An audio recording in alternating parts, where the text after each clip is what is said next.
Ce panel il sera dédié au capital investissement et l'agriculture. On va étudier ensemble, au travers des propos de nos panélistes, les défis et solutions pour une agro-industrie au service des économies. Alors, ce qui se passe, c'est que vous n'êtes pas sans savoir que l'agriculture demeure le pilier de la plupart des économies africaines. Dit-on en Côte d'Ivoire que le succès de l'économie repose sur l'agriculture. Ce secteur-là contribue significativement à l'emploi, à la sécurité alimentaire et au PIB. Malgré son importance, le secteur est confronté à des défis prégnants, notamment l'accès limité au financement, les risques importants liés au changement climatique, la fragmentation des chaînes de valeur et les déficits, sinon le déficit d'infrastructures. Aujourd'hui, le private equity est apparu comme un catalyseur potentiel de transformation de l'agro-industrie en fournissant des capitaux à long terme, une expertise opérationnelle et un soutien stratégique. Cependant, les investissements en Côte d'Ivoire, dans l'agriculture et en Afrique restent relativement faibles par rapport à d'autres secteurs en raison des risques perçus, comme on le disait tantôt, des horizons d'investissement longs et des contraintes structurelles. Pour comprendre comment lever, j'allais dire dans un premier temps, euh, les problèmes, soulever déjà les problèmes qui sont posés en lien avec ce secteur et ensuite tenter d'apporter des solutions et également des perspectives. J'ai l'honneur de recevoir aujourd'hui trois, et trois, j'allais dire deux panélistes. Nous avons dans un premier temps Koumadem, je le dis bien. Vous aurez l'occasion de vous présenter. Nous avons également Dadier Dayorold, c'est bien ça, hein? Dadier Dayorold, tout à fait. Et enfin, Pacom Zahiri. Zahabi, ok. Pacom Zahabi, merci Pacom. Je vais donner, laisser dans un premier temps les panélistes se présenter et on va commencer par Koumba. On m'entend? Bonjour à tous, Kumba Dem, Investment Manager au Acumen Resilient Agriculture Fund. Alors, nous sommes un fonds à impact qui investit dans des compagnies qui rendent les petits exploitants agricoles résilients climatiquement. Donc, quand je parle de résilience d'exploitants agricoles, qu'est-ce que je veux dire? Je parle de compagnies qui améliorent leurs revenus, qui améliorent leur rendement, mais qui améliorent aussi leur accès au marché. On investit dans tout. On a fait des plateformes d'agrégation classiques, on a fait des compagnies financières et on va fermer dans 2 semaines à notre deuxième fonds qui va être actif à Abidjan à partir de maintenant. Donc, enchanté. Bonsoir, je suis Dadier Tayorod, je suis entrepreneur et gestionnaire de fonds de capital investissement à Injaro Investments. Nous investissons depuis plus de 15 ans dans l'agriculture. Je pense que c'est ce qui me vaut d'être invité à ce forum et de façon spécifique sur ce panel. Content de pouvoir échanger avec vous. Merci. Bonjour à tous, je suis Pacom Zahabi, je suis partenaire à Bureau de Capital Management. C'est une firme de private equity basée au Nigeria, née il y a 17 ans. Et depuis 2 ans, on regarde l'Afrique francophone, d'où ma présence active sur nos marchés. Mais avant ça, j'ai eu quelques années de présence ici dans la bourse, la banque, les assurances. Donc, on est ici parce que le marché francophone est un marché critique, capital, et qui est un des derniers qui présente les meilleures opportunités, non seulement d'investissement, mais surtout de retour. Donc, on est plus là pour saisir les opportunités que vous avez ou dont vous voulez nous parler, mais on est là aussi pour apprendre et donner ce qu'on a. Merci. Merci beaucoup. Alors, sans plus tarder, je voudrais avoir vos avis sur l'état des lieux de l'agriculture africaine. Et donc, si l'on devait faire un état des lieux, quels seraient vos propos liminaires? Si on commençait par Kumba. Oui, bien sûr. L'agriculture aujourd'hui, c'est un secteur qui est définitivement sous-investi, ce qui est assez intéressant quand on prend en compte la centralité qu'elle a pour beaucoup d'économies africaines. Aujourd'hui en Afrique, pour la petite anecdote, on considère que près de 50% de la population active vit de manière directe ou indirecte de l'agriculture. Mais dépendamment de la source qu'on va utiliser, l'agriculture va capter seulement 5 à 15% des flots de capitaux annuels, donc une toute petite part. Il y a beaucoup de raisons pour ça, mais une des grosses raisons, c'est que le profil typique risque que les gros fonds de PI vont rechercher est souvent en décalage avec le profil risque des compagnies agricoles qui sont sur le marché en Afrique. Donc, ces fonds-là veulent des profils risques qui sont souvent plus maîtrisés pour pouvoir retourner du rendement.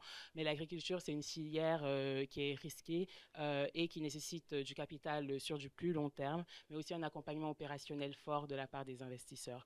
Donc, on verra que beaucoup des investisseurs actifs dans la filière sont des fonds à impact comme le nôtre ou des institutions de développement financier, parce que ces institutions-là ont des objectifs de rendement, oui, mais aussi des objectifs d'impact et ESG qui font que la filière peut être plus attractive pour eux.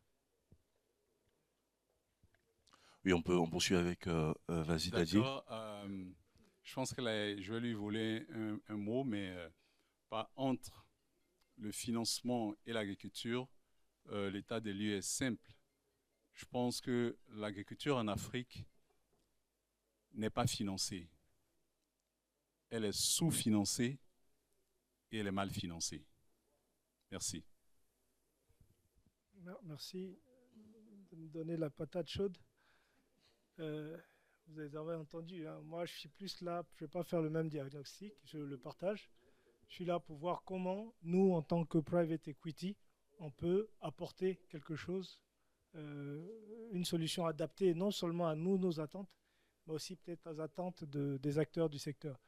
Donc on va essayer de voir comment, lors de ce panel, ce que nous pouvons apporter en tant que private equity. Merci.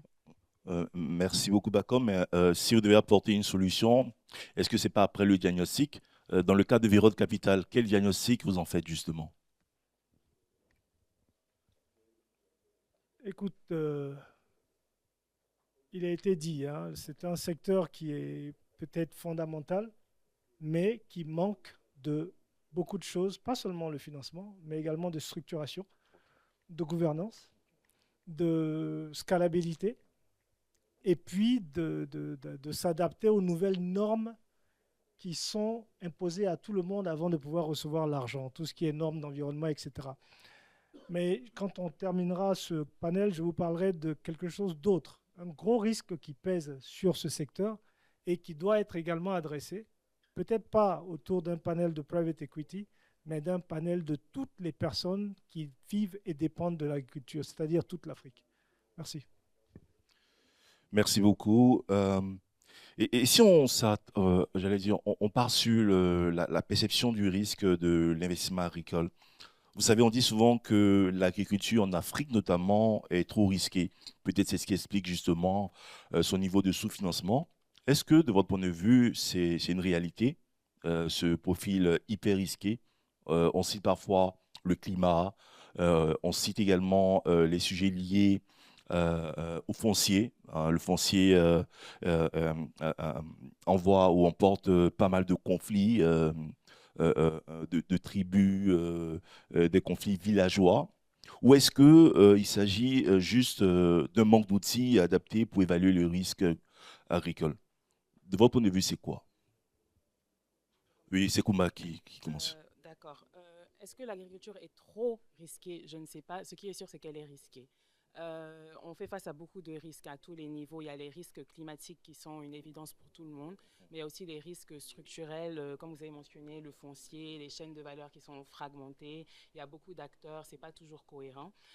Mais ce que nous, on a remarqué, enfin dans le fonds ARAF, on investit dans l'agriculture depuis longtemps, c'est que ce sont des risques qui sont mitigables lorsqu'ils sont compris et bien adressés. Et lorsqu'on les maîtrise bien et lorsqu'on les comprend bien, l'agriculture peut être très rentable parce que c'est une filière qui est centrale encore à nos sociétés. On doit tous manger.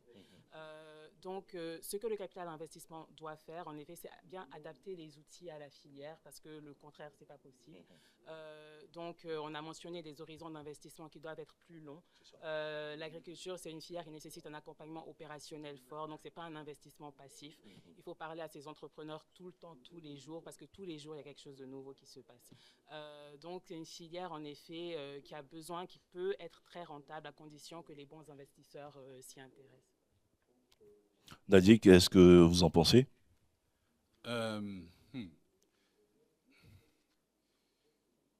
Je partage ce qu'ils ont dit, mais qu'est-ce qui n'est pas risqué?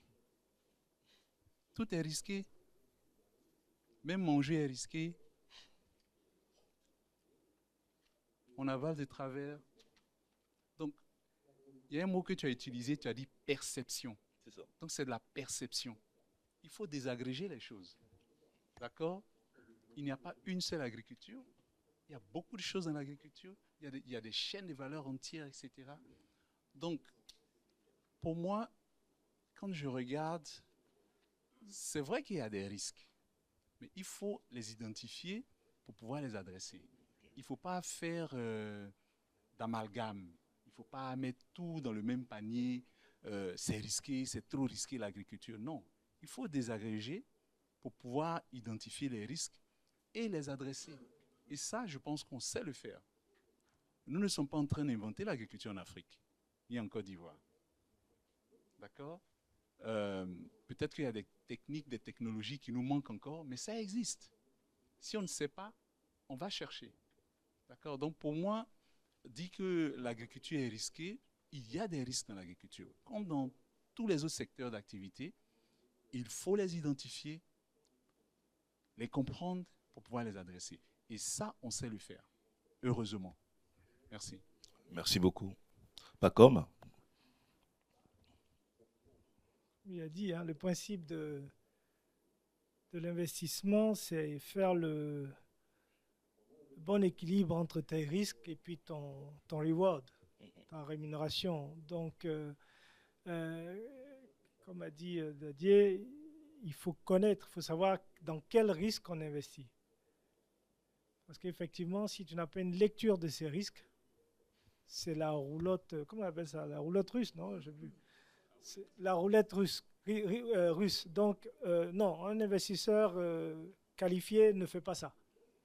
Ce qui veut dire qu'il va s'appuyer sur des connaissances, des expertises sectorielles qui vont affiner son appétit et adapter le choix des opportunités à son profil de risque qu'il a au préalable. Parce qu'un VC, venture capitaliste, n'aura pas le même profil de risque qu'un PI comme nous. Hein, je partagerai après dans le forum des statistiques de l'association des private equity et des VC africains qui montrent qu'il y a des deals, il y a jusqu'à 400 deals qui sont faits en Afrique francophone, de l'Ouest ou en Afrique anglophone, mais avec des profils différents. Donc, pour ce qui concerne l'agriculture, on va dire 3 grandes catégories de risques. Hein. Risque structurel, risque financier, et puis le risque le plus important pour nous, c'est le risque de sortie. Donc, on peut parler de problèmes de volatilité des prix, problèmes climatiques, risque de change, difficulté d'accès au financement. Mais pour nous, c'est le risque de sortie. Est-ce que si je mets l'argent dans ce deal agrique, est-ce que je pourrais sortir? Parce que je ne construis pas d'actifs. Je ne suis pas Rothschild. Je suis private equity, ça veut dire que j'ai fait la danse du ventre pour prendre de l'argent avec des investisseurs. Ces gens-là m'ont donné leur argent pour 8 ans en me permettant d'étendre ça à 10 ans. Est-ce que le deal dans lequel je rentre me permettra non seulement de faire des bébés, donc de créer de la valeur, mais de trouver quelqu'un qui va me racheter après? Et le gros problème dans le secteur agrique, c'est de trouver suffisamment d'industriels, de stratégiques, d'investisseurs stratégiques qui, eux, viendront non pas pour faire un second tour de private equity, rester 5 ans, mais qui viendront sur du plus long terme. Ces gens-là demandent de la structure, ils demandent que le risque politique soit maîtrisé. Ils demandent beaucoup de choses. Et malheureusement, dans le secteur agro, il semble un peu plus difficile que dans le secteur financier, par exemple, de trouver des schémas de sortie agréables. De toute façon, l'expert qui a fait le plus d'investissements agro, il est juste là, partenaire du fonds Indjaro. Il pourra partager des expériences avec vous.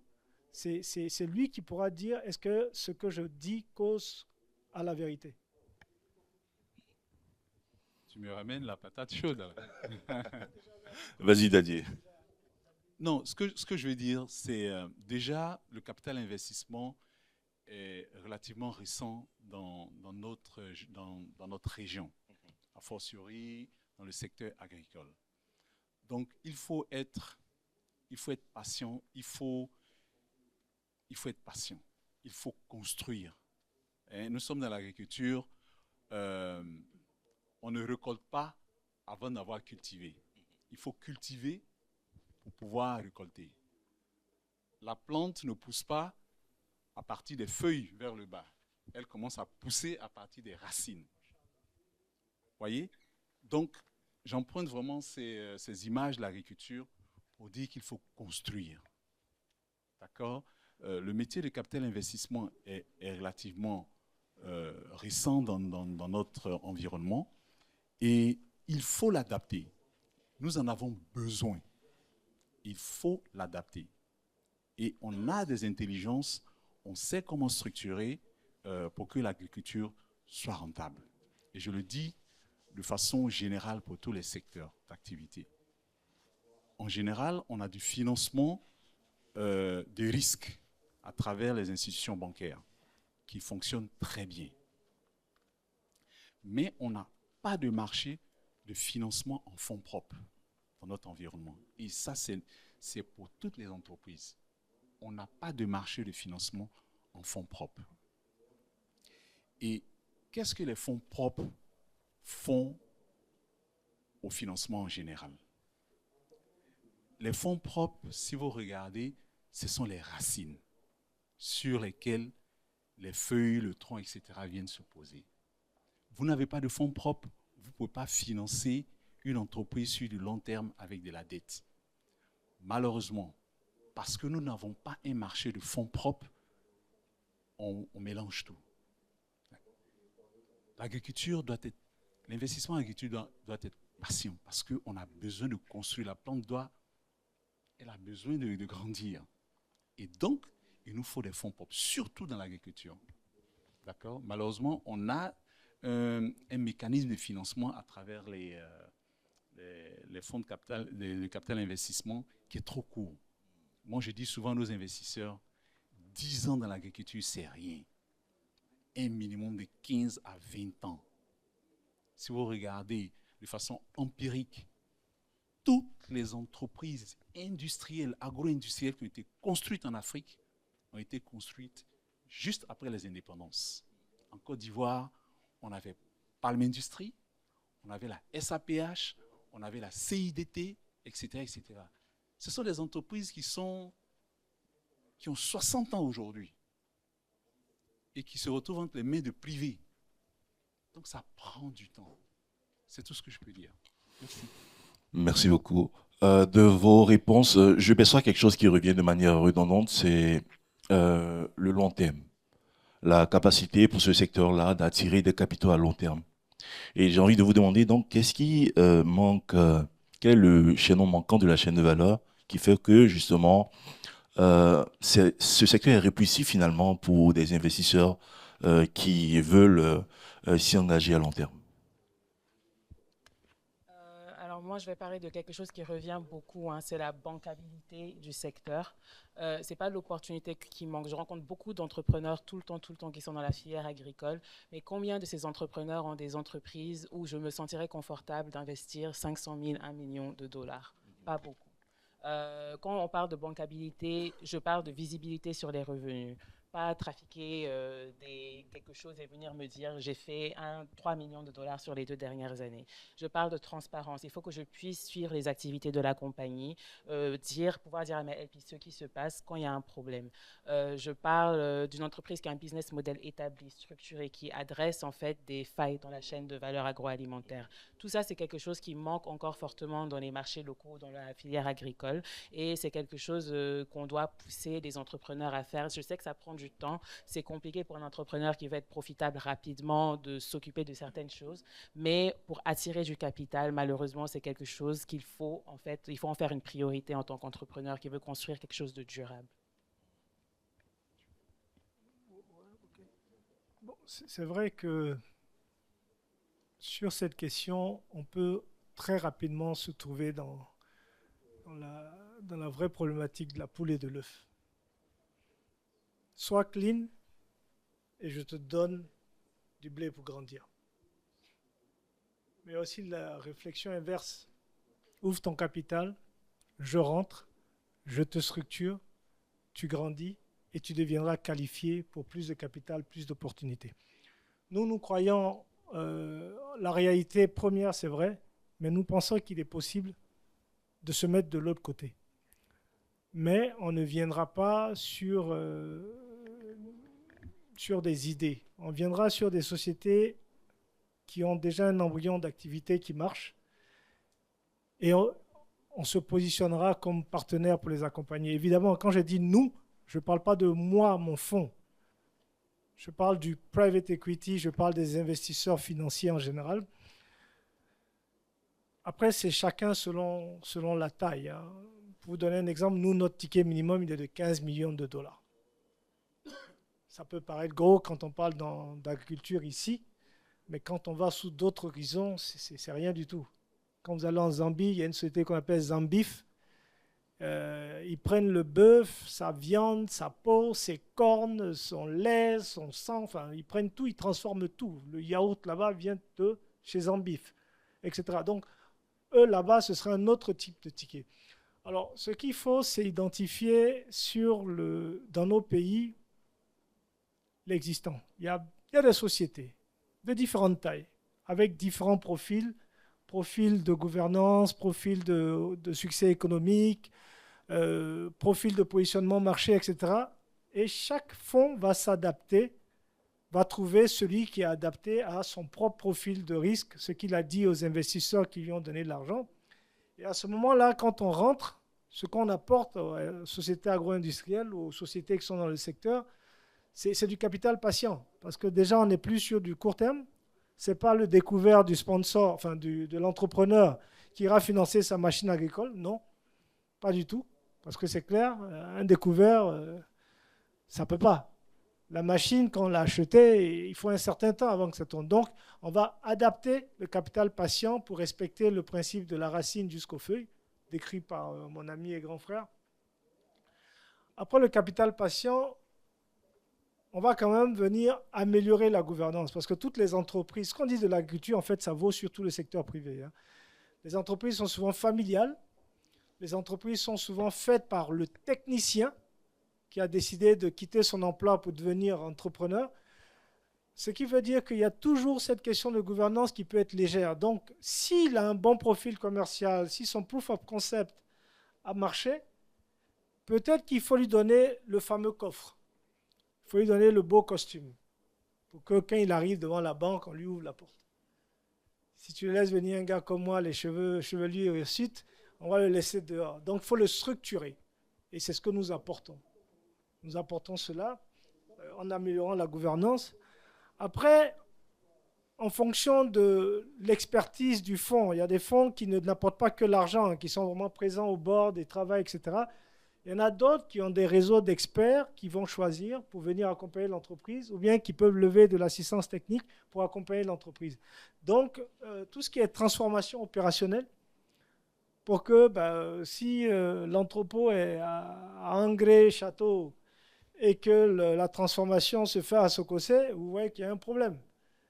Est-ce que peut-être structurellement, opérationnellement, il ne faut pas dégarnir un terrain non loin de là, À la limite, son terrain qu'il a à Sococé, bon, il le loue, il le vend, il en fait ce qu'il veut, mais on lui trouve un terrain vers du Robité ou bien je sais pas quoi là. Et c'est plus proche de ces entrepôts, ou bien on ramène ces entrepôts-là pour que le côté storage et le côté transformation soient voisins. Enfin bref, j'ai illustré ça comme ça, mais il y a tout un travail de transformation opérationnelle sur lequel on travaille, sur ce qu'on apporte à l'entrepreneur. Et comme aujourd'hui, de plus en plus, il y a l'exigence d'ESG, de conformité aux normes ESG, ce que le gars à la base ne connaît pas. Ne connaît pas en tant que norme, mais tu vas voir que celui qui réussit, sans qu'il ne soit jamais passé par un organisme de certification, a déjà intégré ces normes de qualité, de respect d'environnement, de ceci, de cela. Donc c'est facile en fait, en lui expliquant les normes, de l'adapter à ses exigences pour qu'il soit qualifié à encore plus de financement, que plus de portes lui soient ouvertes. Donc c'est un peu ce que nous allons apporter. En gros, on devient un peu un vecteur de transformation durable. Mais on n'est pas là pour longtemps, il ne faut jamais oublier ça. On n'est pas là pour longtemps, donc le vrai défi, je vous disais tout à l'heure, le vrai risque, c'est la sortie. On ne rentrera que lorsqu'on a une certaine assurance, une certaine clarté de haute probabilité de sortie. Lorsqu'on a identifié soit un autre fonds plus grand qui va venir, soit un industriel stratégique qui pourra prendre notre suite. Parce que tout ce qu'on est en train de dire qu'on va faire, ce n'est pas pour les beaux yeux de l'entrepreneur. Hein. C'est pour garantir notre sortie gagnante. Donc, tant que chacun ne perd pas de vue ses objectifs, c'est une bonne association, un bon partenariat. Ce qui veut dire que le plus grand défi, c'est de bien choisir son partenaire. Son partenaire fonds pour l'entrepreneur, son partenaire entreprise pour le fonds. Merci. Dadier, tu veux ajouter quelque chose? Alors, pourquoi est-ce que l'agriculture n'attire pas les capitaux, le financement? Je pense qu'il y a un principe de fond dans toutes les activités de financement, etc., ou je vais dire dans toute activité normale, naturelle. On ne se met pas avec des gens qu'on ne connaît pas. On ne finance pas des activités qu'on ne connaît pas. D'accord? Donc, pour moi, l'une des raisons pour lesquelles l'agriculture a du mal à attirer les financements, c'est fondamentalement parce qu'on ne comprend pas l'agriculture. Moi, je suis sur les forums avec des amis, des agros. Je leur demande quel est le volume de manioc qu'on produit en Côte d'Ivoire? Quel est le volume d'igname qu'on produit en Côte d'Ivoire? Alors, je vais aussi en ligne, je regarde les statistiques publiques qu'on nous donne, etc. Et puis je m'assois, je me pose la question, je dis, OK, le cacao, on dit 2 millions de tonnes, 1,5 million de tonnes. Je sais comment on arrive à cela, parce que le cacao sort par le port d'Abidjan. Donc la douane contrôle. On voit les statistiques. Mais l'igname, le manioc, le riz, comment on le fait? Personne n'est capable de me dire comment. Personne. Pour satisfaire, si tu veux, ma petite caboche, où on te dit 1 plus 1, voici, quand je vais, je compte, il y a 2000 producteurs ici, et puis on arrive à 1 million de tonnes. Qui? Personne. Alors que le financement, c'est de la prédictabilité. Quand je mets mon argent, surtout le financement classique qu'on a, le financement bancaire, qui lui finance, voit du risque. Le banquier voit le risque. L'investisseur en capital voit l'opportunité. D'accord? Donc, il veut, quand je mets mon argent, qu'est-ce qui va arriver? Je n'ai pas de statistiques. J'investis dans quoi? Si tu vois. Je ne sais pas. Le panel parle on parle d'agro-industrie. Mais la chose la plus facile à faire, c'est de construire une usine. La technologie existe, tu as de l'argent, tu vas acheter les casseroles, tu les mets, tu prends un technicien, il te les monte, c'est terminé. Tu as ton usine. Mais derrière l'usine, qu'est-ce qui nourrit l'usine? C'est du riz paddy. Ce sont des tubercules d'igname et de manioc. C'est de la tomate. C'est de l'agriculture primaire. Donc, si je ne sais pas comment je vais faire tourner mon usine, je ne vais pas investir. Donc là, déjà, je mets agro-industrie à côté. Je vais en amont, je regarde l'agriculture primaire, la production primaire agricole. Je demande, quelles sont les statistiques? Dis-moi, structurellement, comment est-ce que tu organises? Cacao, on sait. Café, on sait. Anacarde, on sait. Ça passe par le port. Mais le reste, là, comment on fait? Est-ce que vous voyez? Donc, je donne ce petit exemple pour montrer comment le manque d'information fait qu'on ne sait pas financer l'agriculture. Je parle à des amis financiers, des banquiers, etc. Je leur demande, quel est le compte de perte et profit d'un producteur agricole? Personne n'est capable de me dire. Je vais parler à l'institution, au ministère, aux techniciens de l'agriculture. Combien gagne un producteur agricole? Est-ce qu'il est rentable? Personne n'est capable de me dire. Donc, si je sais que je vais mettre mon argent dans une activité qui est structurellement déficitaire, qui perd de l'argent de façon structurelle, j'ai du mal. Est-ce que vous voyez? Donc, pour moi, la raison pour laquelle l'agriculture a du mal à attirer des capitaux, notamment les fonds propres, comme ce que nous on fait, c'est premièrement parce qu'on ne sait pas. Et on pense que ces financements-là doivent venir d'ailleurs, alors qu'on a de la ressource ici pour financer. Et notre ressource qu'on a ici pose la question de savoir, de comprendre ce dans quoi on va mettre l'argent. Et ça, on ne sait pas répondre, on ne sait pas répondre de façon convaincante à cette question-là. C'est pourquoi, de mon point de vue, on a du mal à attirer des capitaux dans l'agriculture. Merci beaucoup à vous. Vous avez cité évoqué en tout cas plusieurs problèmes, j'allais dire éléments qui manquent dans la chaîne de valeur. Soulever notamment la prédictibilité, les données somme toute. J'aurais tendance à vous demander aujourd'hui si on était dans l'urgence et qu'il fallait lever un frein. Quel serait le frein pour permettre justement que ce capital-là soit libéré et que l'agriculture soit un secteur qui soit facilement finançable. Enfin, il est finançable, mais dans les conditions que vous évoquez. Quel serait le chaînon manquant? Enfin, quel serait le frein à lever dans l'urgence pour dynamiser ce secteur?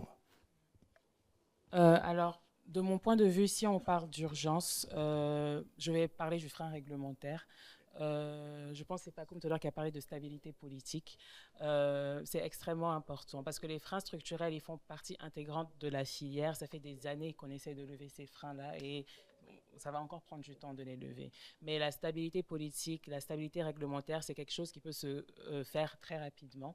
Je vais prendre un exemple concret qui a affecté une de nos portfolio companies. Donc, en 2024, au Ghana, pendant les élections présidentielles, le gouvernement a décidé du jour au lendemain d'empêcher les exports de riz, de maïs et de sorgho.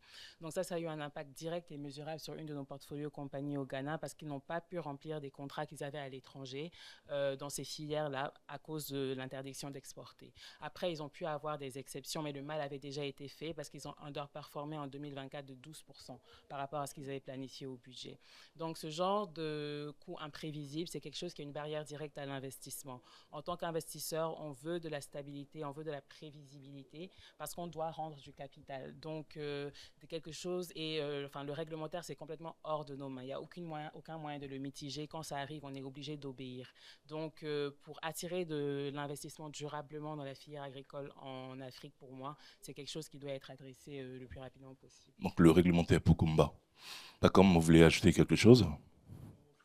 Je veux juste peut-être dire que notre sujet est très vaste, on parle d'agriculture, etc., mais il y a le primaire qui relève plus de politique publique, de financement concessionnel, etc. Et il y a l'agro-industrie où on a affaire à des fonds d'investissement. Là, c'est une autre dimension avec toutes les structures requises. Donc, tant qu'on arrive à bien serrer les défis en jeu sur chacun des segments, on est bon. Moi, je voudrais surtout revenir sur un élément fondamental que Dadier a relevé. C'est le primaire.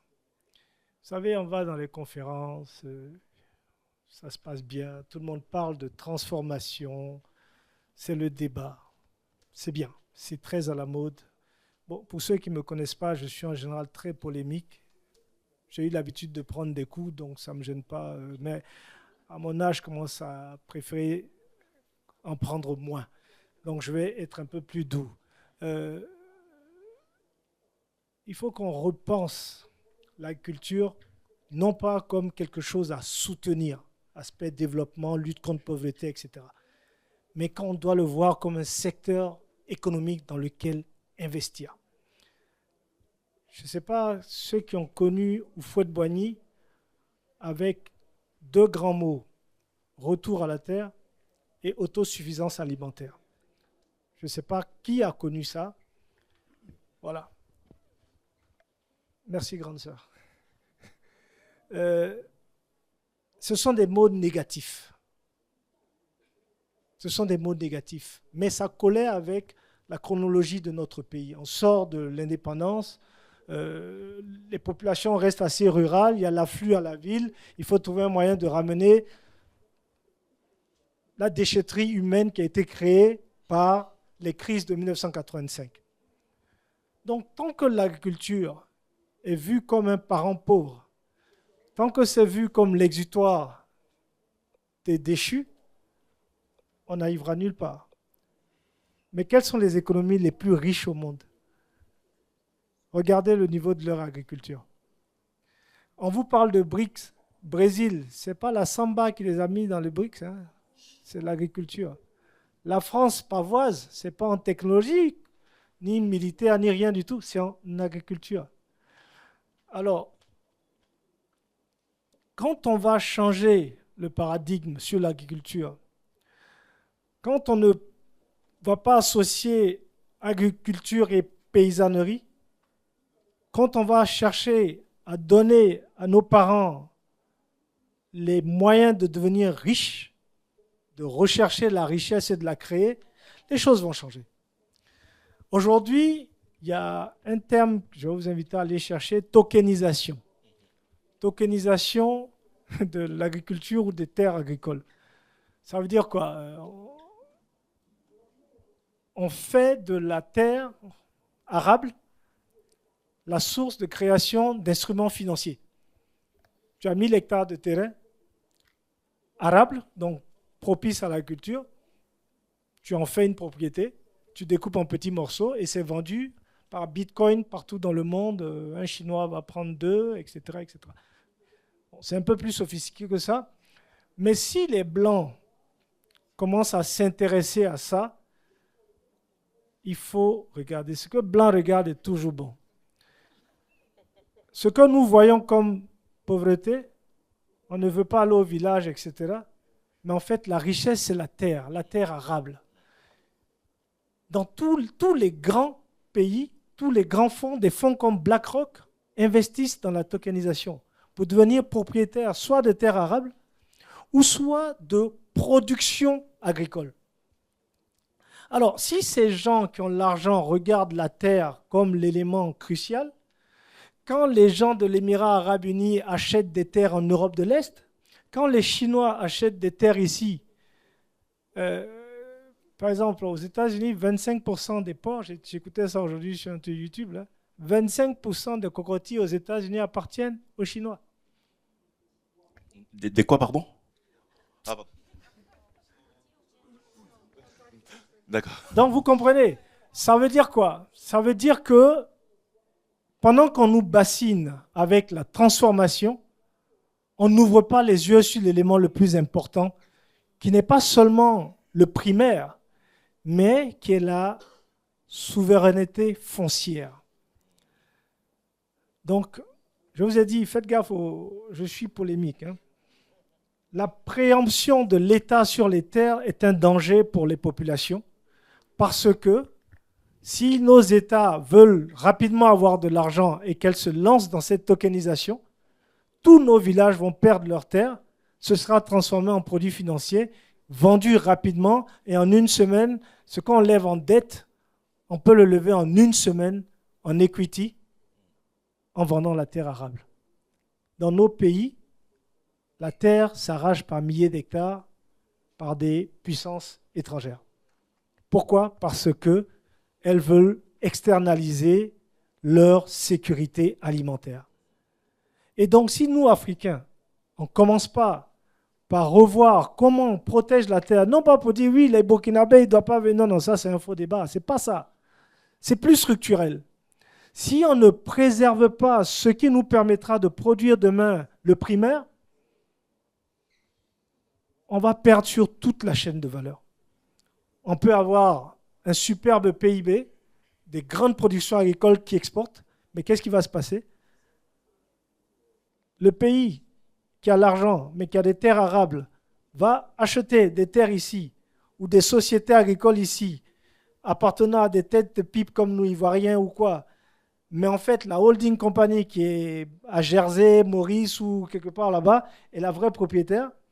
Et c'est eux qui décideront de qu'est-ce qu'on produit et de qui, où on vend, où va la production, etc. Du coup, ton village, Bonois, hein, Atcheke, Anana et tout ce que tu veux, mais aucun manioc, aucun Atcheke, 8 millions par, soit dit en passant, que j'ai vu des éléments, 8 millions de tonnes, 8 millions 7 de tonnes de manioc pour 2 millions de cacao. Donc, tout ça va partir. Alors, le vrai enjeu, il est sur le primaire, mais surtout sur le foncier. Et comment nous, fonds, pouvons regarder cela, mais mieux, comment pouvons-nous structurer la mobilisation de fonds locaux et régionaux pour aussi garantir cette souveraineté foncière, cette souveraineté alimentaire. Pour moi, voilà le vrai enjeu. Ok. Voilà. Ok, merci, merci beaucoup, Pacom.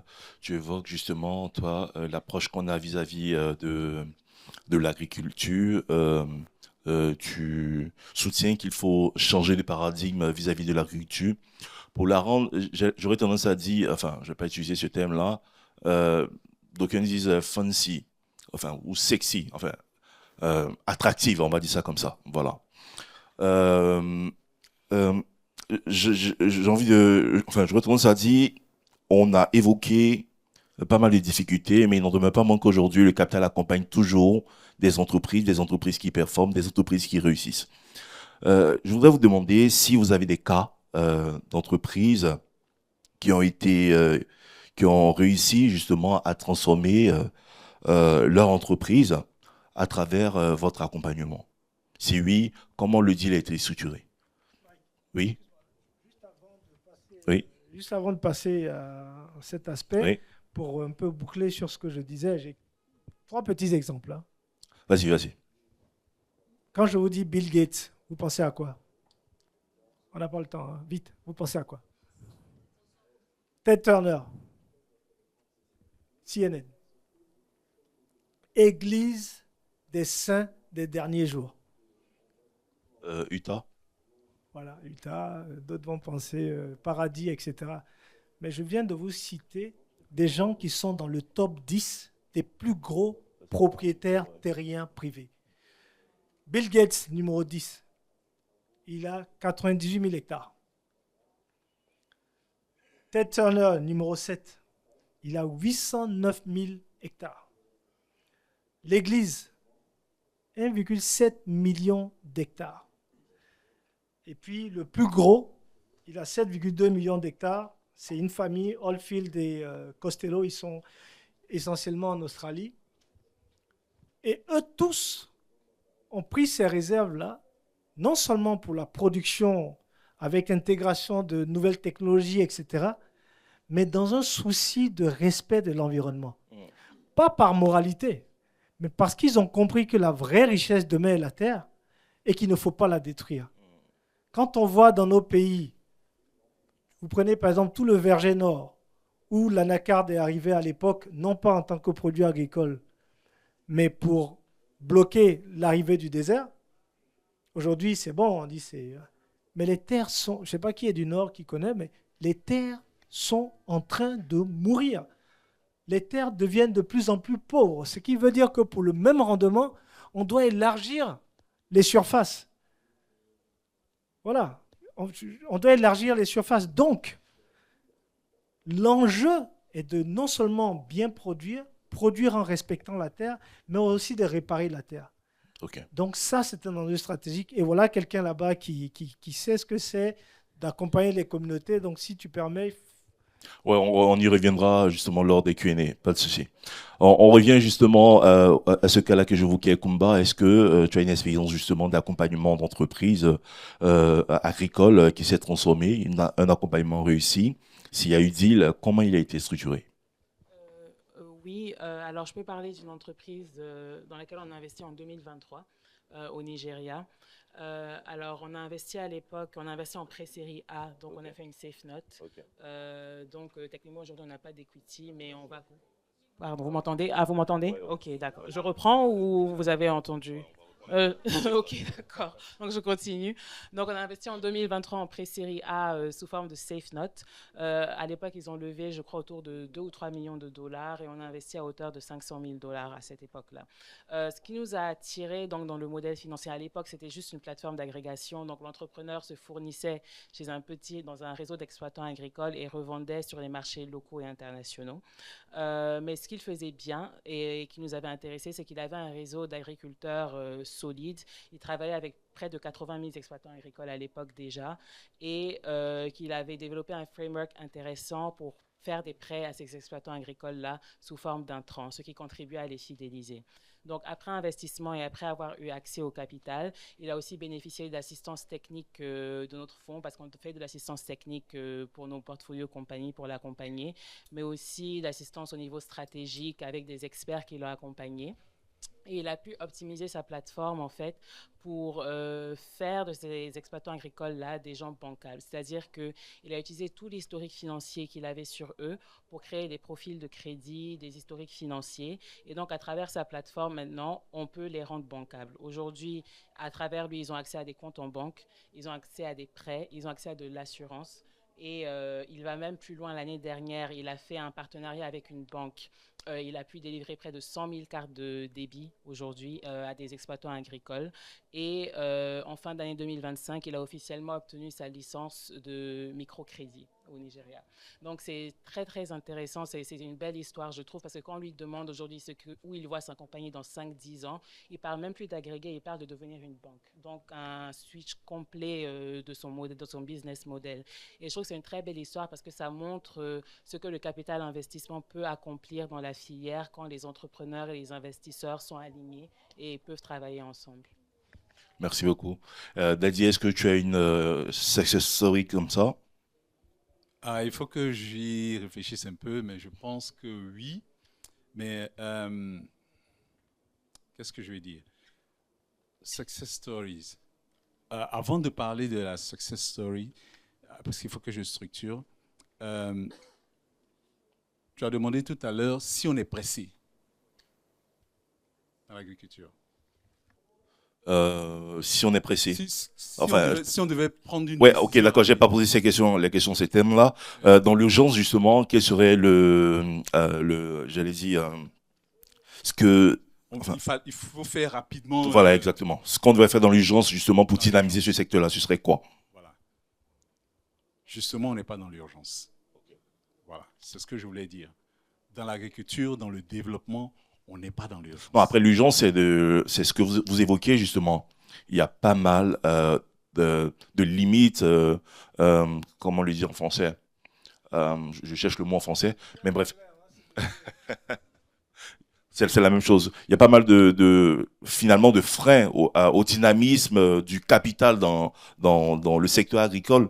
Et ici, dans l'urgence, il fallait lever un facteur ou un élément qui permettrait de dynamiser ce secteur-là, dynamiser le capital privé dans ce secteur-là. Ce serait quoi? Alors, pour moi, je vais vous dire ce qu'il faut faire. Il faut faire ça. Enlevez vos lunettes, si vous pouvez voir sans vos lunettes, ou bien remettez vos lunettes pour mieux voir. C'est-à-dire la perception que vous avez sur l'agriculture. D'accord? Si vous regardez l'agriculture comme une variable d'ajustement social, vous allez avoir une approche d'investissement dans ce sens-là, de développement, etc. Donc pour moi, il faut changer le regard qu'on pose sur l'agriculture. Alors, en termes de success stories, je ne sais pas, mais je vais te donner cet exemple-là. On a investi pendant plus de 15 ans dans l'agriculture de façon structurée, avec un fonds dédié à l'agriculture, donc en fonds propres. Et ce qui a très bien marché, je vais isoler une partie de notre fonds, c'est notre stratégie d'investissement dans la semence. D'accord?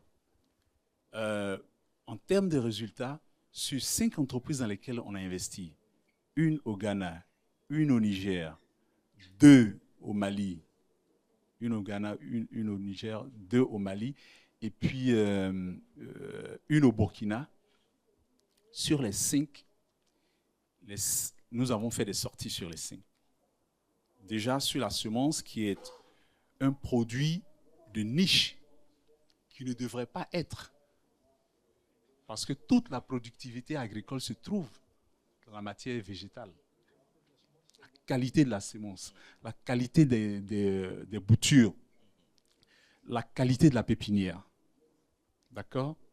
Et parlant d'investissement, malheureusement, on met plus d'argent dans la matière morte que dans le vivant. On structure des fonds, l'État prend des milliards à la Banque mondiale, etc., pour payer quoi? De l'engrais. De l'engrais. Si vous jetez un grain de riz sur le ciment ici, vous revenez dans 2 mois, vous avez des chances de voir le grain pousser.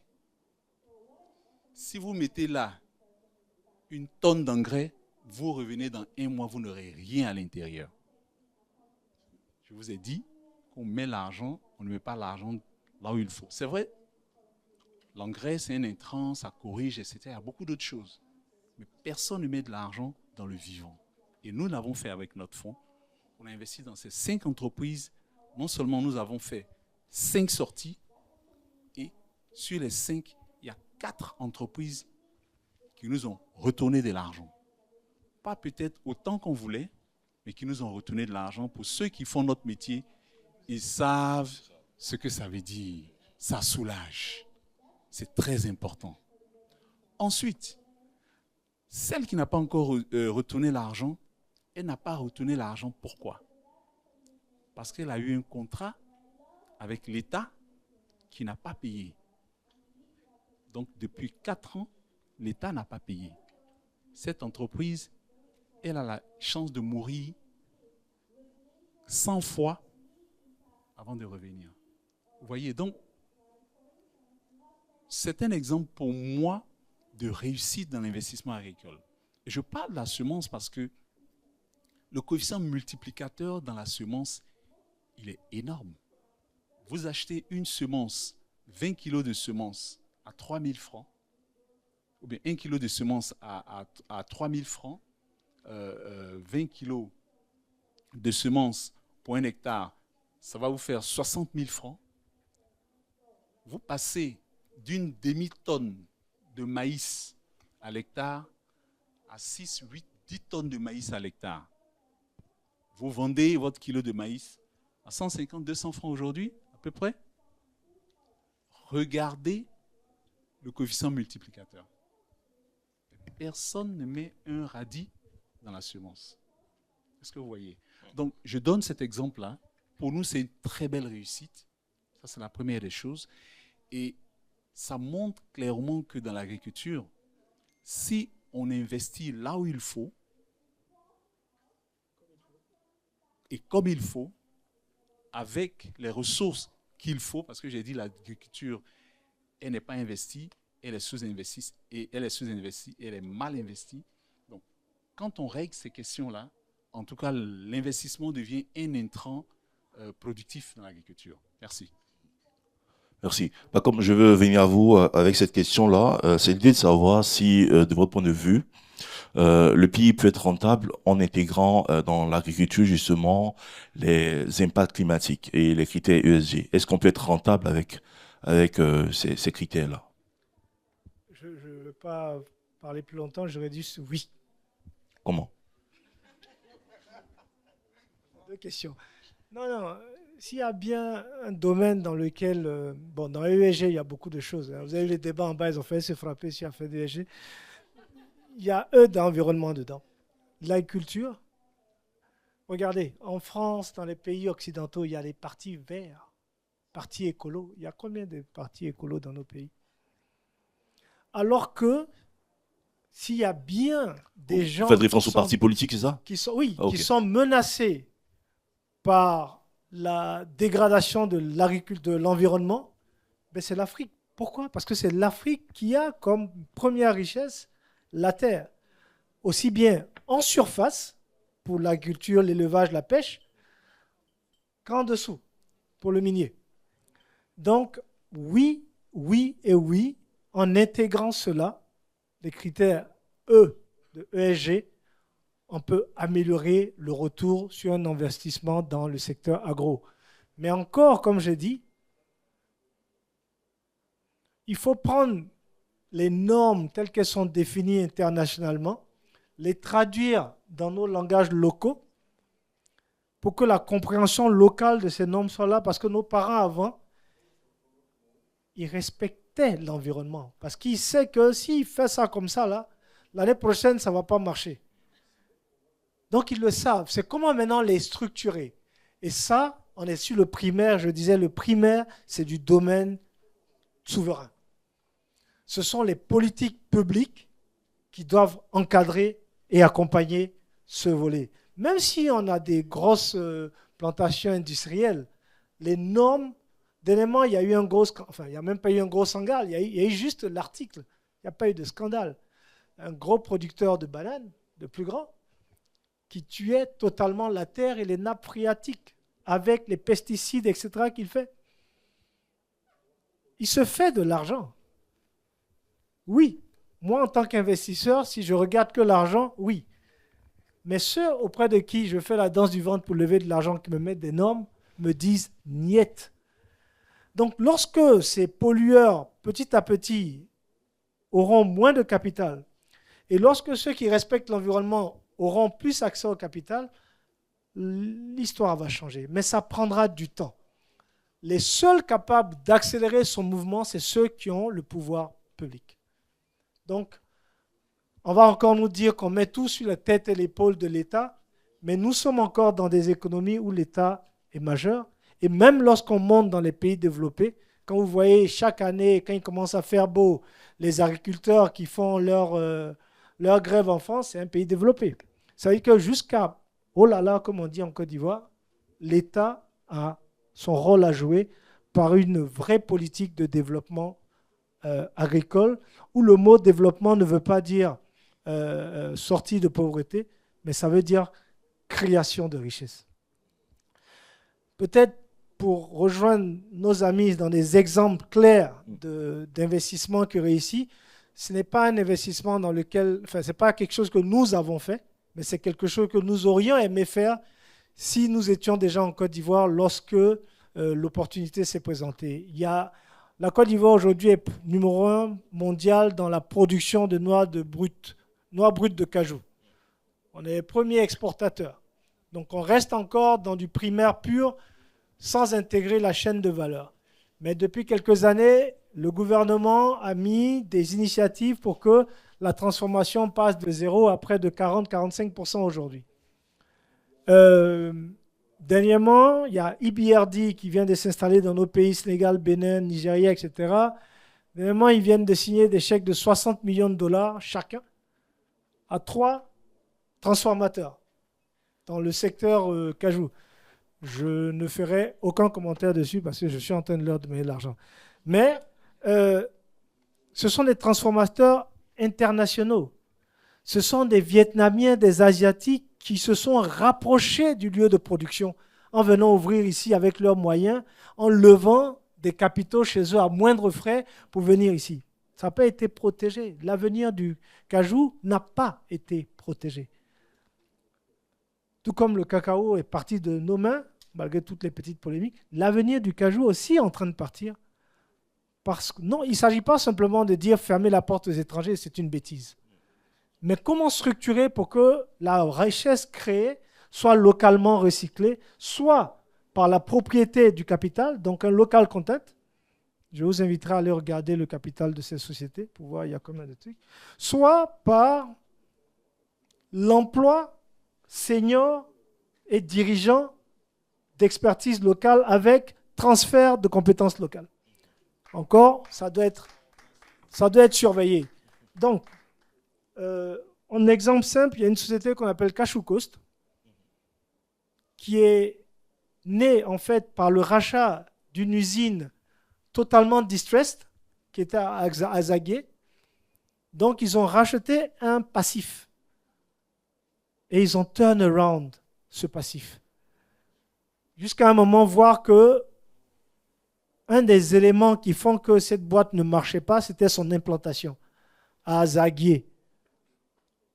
À Zaguier, il n'y a pas de cajou à côté. Donc, les coûts de transformation étaient directement impactés par les coûts de transport, logistique, etc. Ils se sont rapprochés des producteurs à Boaké. Ils ont mis en place un modèle pour raccourcir la chaîne d'approvisionnement. Ça veut dire quoi? C'est-à-dire, au lieu d'acheter avec des pisteurs, j'achète avec le paysan. Donc, si l'État garantit un prix, mais le paysan l'a.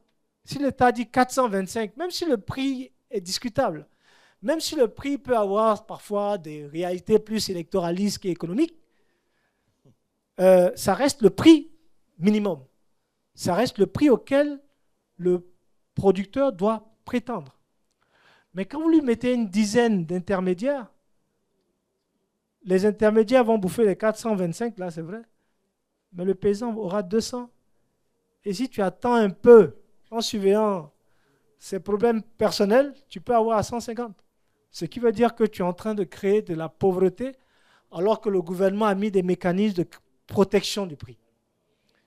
Donc cette société a reçu le financement de HDEFCO. C'est un fonds financé par BI. BI te donne aussi, non?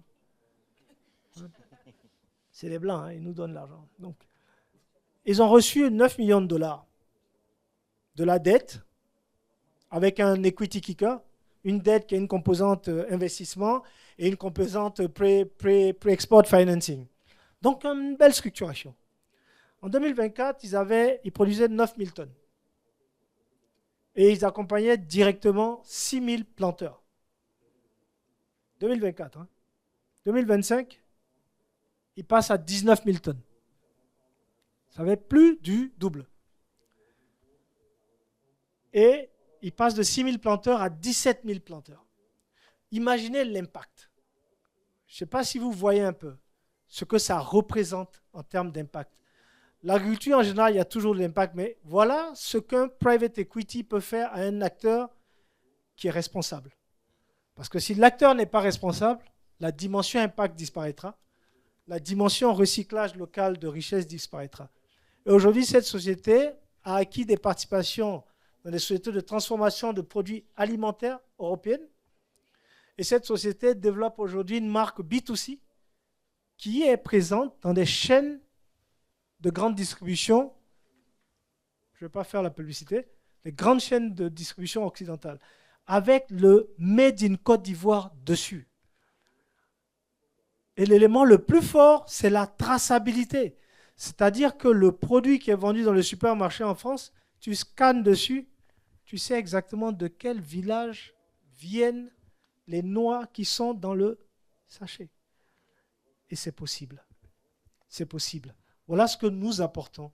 Pas seulement de l'argent, mais du développement véritablement durable, de la création de richesses. Mais pour ça, il faut bien choisir son partenaire. Et il faut espérer que l'encadrement souverain sera au rendez-vous. Merci beaucoup. Merci beaucoup, Pacom. Dernière question avant de passer à notre public. Question en forme de recommandation, parce que tu as évoqué, Pacom, un sujet qui, ma foi, est très important, c'est l'agro-industrie. Hein. Tu parlais justement d'agriculture primaire. En évoquant cet exemple-là, tu notes clairement l'importance pour les pays locaux et les investisseurs, donc les LPs locaux également, de s'intéresser à l'agro-industrie, de sorte à conserver la valeur localement. Alors, j'ai envie de vous poser une question à tous les trois. Si vous aviez les clés d'un ministère, des Finances ou d'un grand fonds souverain aujourd'hui, quelles mesures concrètes prendriez-vous pour que l'agro-industrie devienne la première destination du private equity en Afrique? Kumba, vous voulez commencer?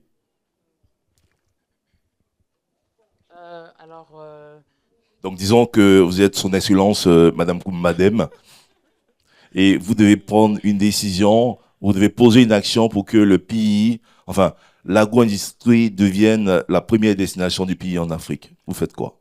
Alors moi, je me concentrerai pas forcément sur les investisseurs et les capitaux, mais j'investirai pour renforcer la filière, parce qu'une filière qui est forte attire forcément du capital.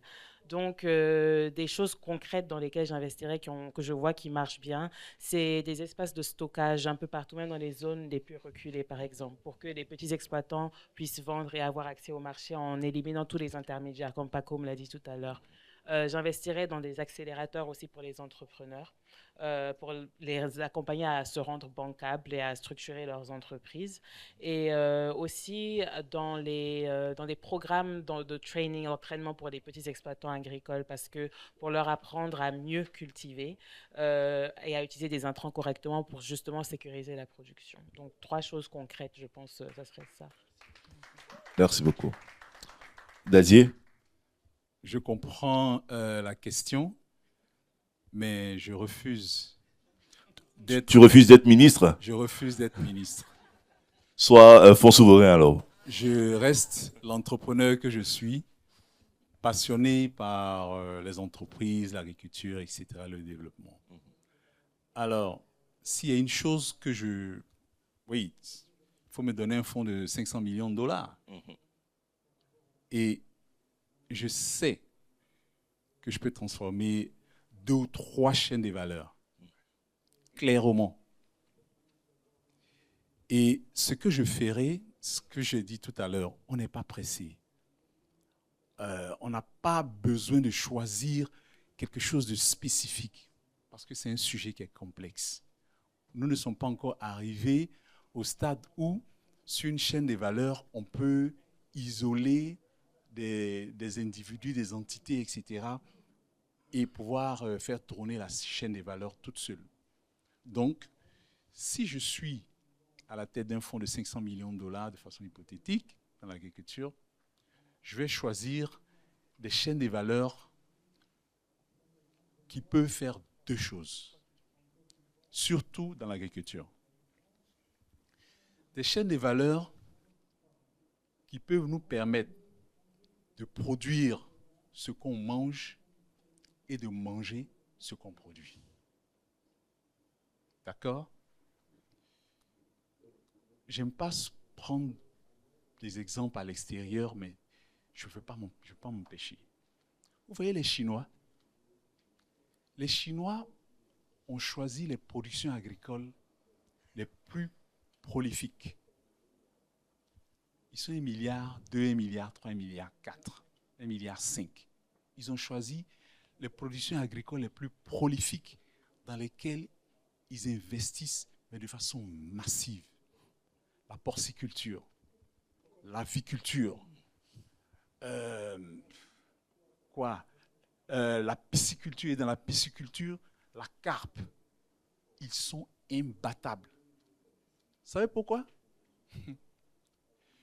Une carpe vous lui donnez 1,2, elle vous sort 1.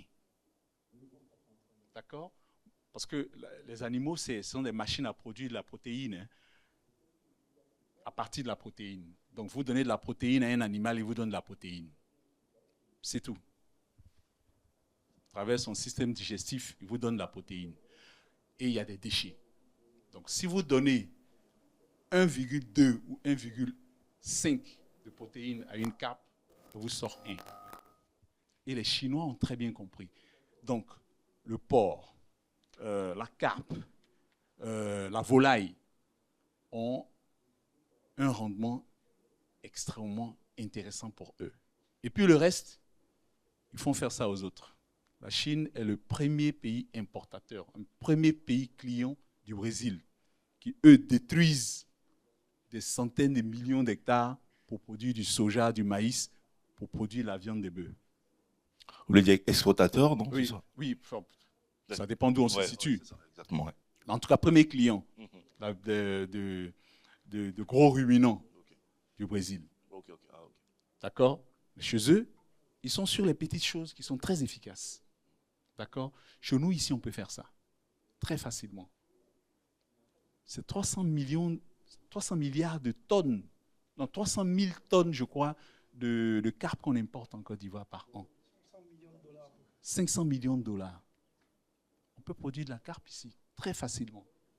Un peu de génétique, une agriculture très puissante, parce qu'il faut nourrir, et puis on est bon. Donc si vous me donnez un fonds de 500 millions, je ne veux pas être ministre de l'Agriculture, donnez-moi un 500 millions que nous avons ici, sur lesquels nous sommes assis, ça fait 250 milliards de francs CFA à peu près. Moi, je prends une chaîne de valeur, et puis je vous la digère, et je fais de cette chaîne de valeur la première chaîne de valeur dans notre pays. La dernière fois, je suis allé dans le nord-est de la Côte d'Ivoire. On me dit qu'ils sont en train d'introduire quoi? La pomme de terre. Qu'est-ce que l'igname a envie à la pomme de terre? Dites-moi. L'igname ne fait pas de frites. Tu dis quoi? Les bonnes frites de pommes de terre. Ça fait 10 ans que je suis parti de Côte d'Ivoire. My bad. Hein. Mais, vous comprenez? Ailleurs, ils font de la pomme de terre pour faire des frites. Nous, on fait du ragoût de pommes de terre.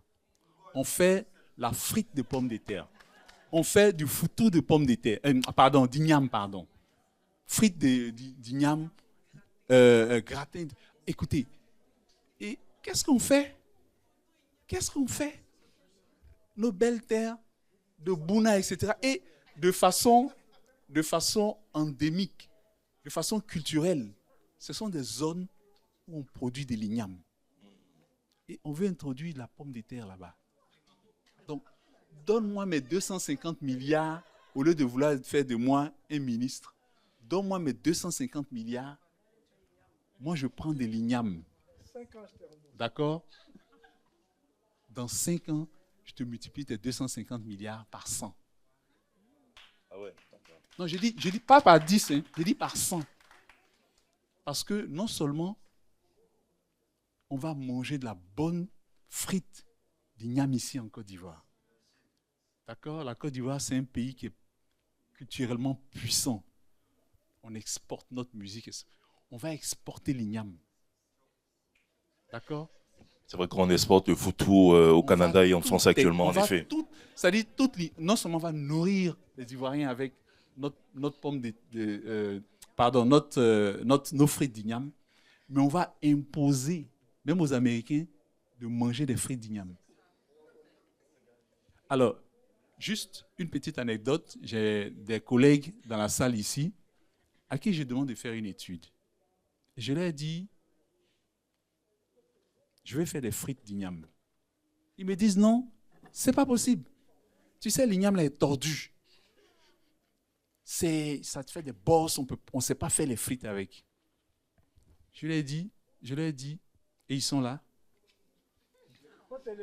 Vous savez comment était la pomme de terre? Est-ce que vous savez comment était la pomme de terre? Mais c'est du travail. C'est simplement parce que la pomme de terre est cultivée dans des terres où on n'a pas de bedrock, c'est-à-dire on n'a pas de cailloux, etc., que ça donne une tubercule toute ronde. Mais si vous mettez de la pomme de terre ici, ça va donner des choses bosselées, ainsi de suite. Donc si on veut avoir des frites d'igname dressées comme un i, etc., on s'assoit, on travaille dessus, on a nos frites d'igname, on va conquérir le monde.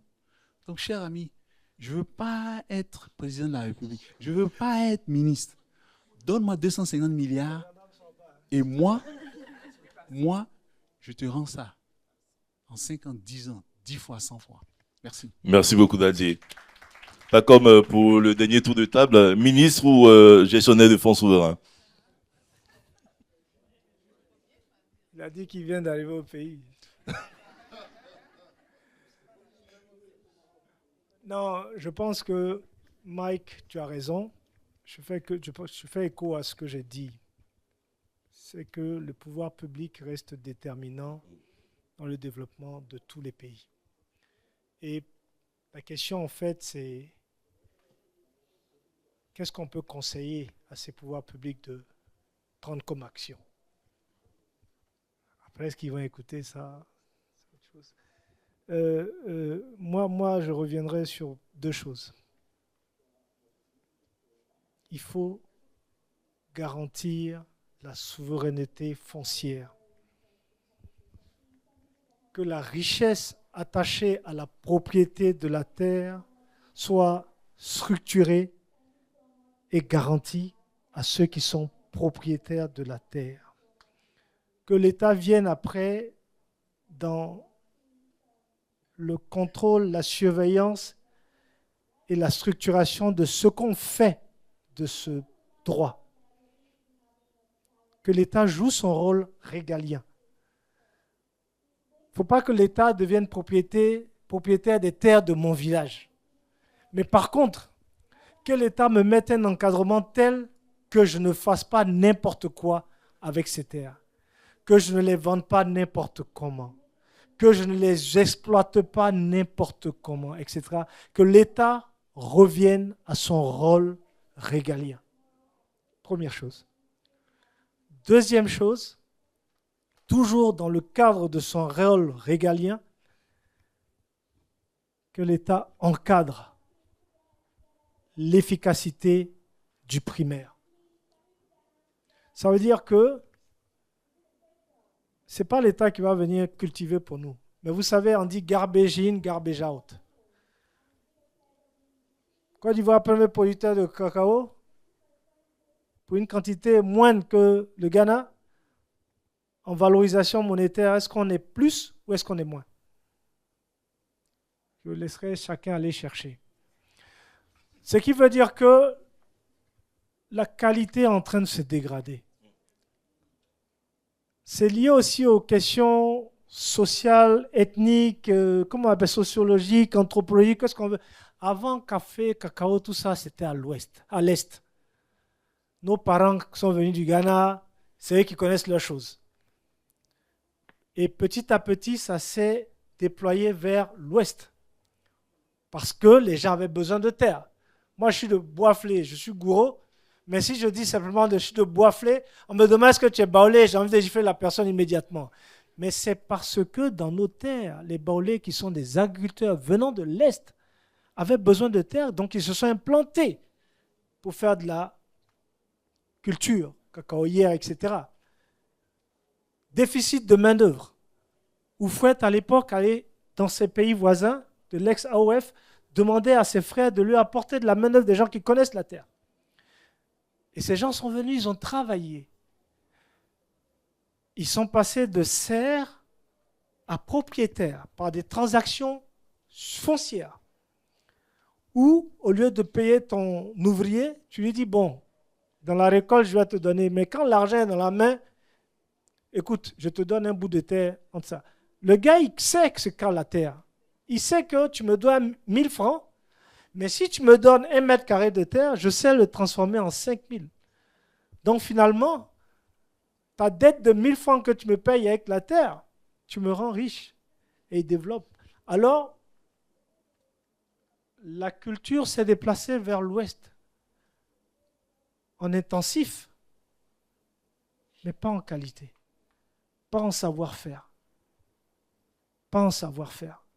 que ce soit dans le séchage, etc. Donc, il faut qu'avec les moyens de l'État, avec les formations, l'encadrement, etc., on revienne à de la bonne qualité du primaire, quelle que soit la personne qui tient ce primaire. Quand vous voyez les taux d'extraction d'huile de palme au temps du Grand Palm Industrie, on avait les mêmes taux d'exploitation qu'en Indonésie, etc. Je faisais là-bas 1 hectare, je ne sais plus les chiffres. Hein. À un moment, je voulais investir dans ce secteur, donc j'avais les chiffres en tête, mais comme aucun de vous ne va me donner l'argent pour ça, j'ai oublié les chiffres. Mais c'était du simple à 4 fois. C'est-à-dire que l'hectare ici donnait moins de 4 fois l'hectare dans ces pays. Alors qu'au temps de Palm Industrie, on avait ce niveau d'extraction. Donc, qu'est-ce qui s'est passé? Nous avons perdu le savoir-faire. Il faut qu'on remette ce savoir-faire, l'encadrement technique. Et on ne le fera que lorsqu'on regardera l'agriculture comme un secteur stratégique de développement. Et donc, même dans le choix du ministre même, on choisira quelqu'un qui peut. Vous comprenez? Donc, sécuriser la terre, le foncier, pour garantir notre souveraineté foncière et se positionner en égal et égal dans ceux qui viendront avec les moyens pour développer. Nous, on apportera comme capital la terre qu'on a. Ils apporteront l'argent pour les machines, etc. Les meilleures techniques. Donc, à Béjavé, il y avait le lycée agricole. À Yamoussoukro, il y a l'université. Donc, c'était des choses qu'il y a un homme qu'on appelle Houphouët-Boigny a pensé pour plus de 50 ans ou 70 ans. Il faut qu'on revienne à ce type de vision. Donc, une fois que ça, c'est fait, tout le reste va suivre pour moi. Merci beaucoup. Merci beaucoup. On peut applaudir nos panélistes, s'il vous plaît.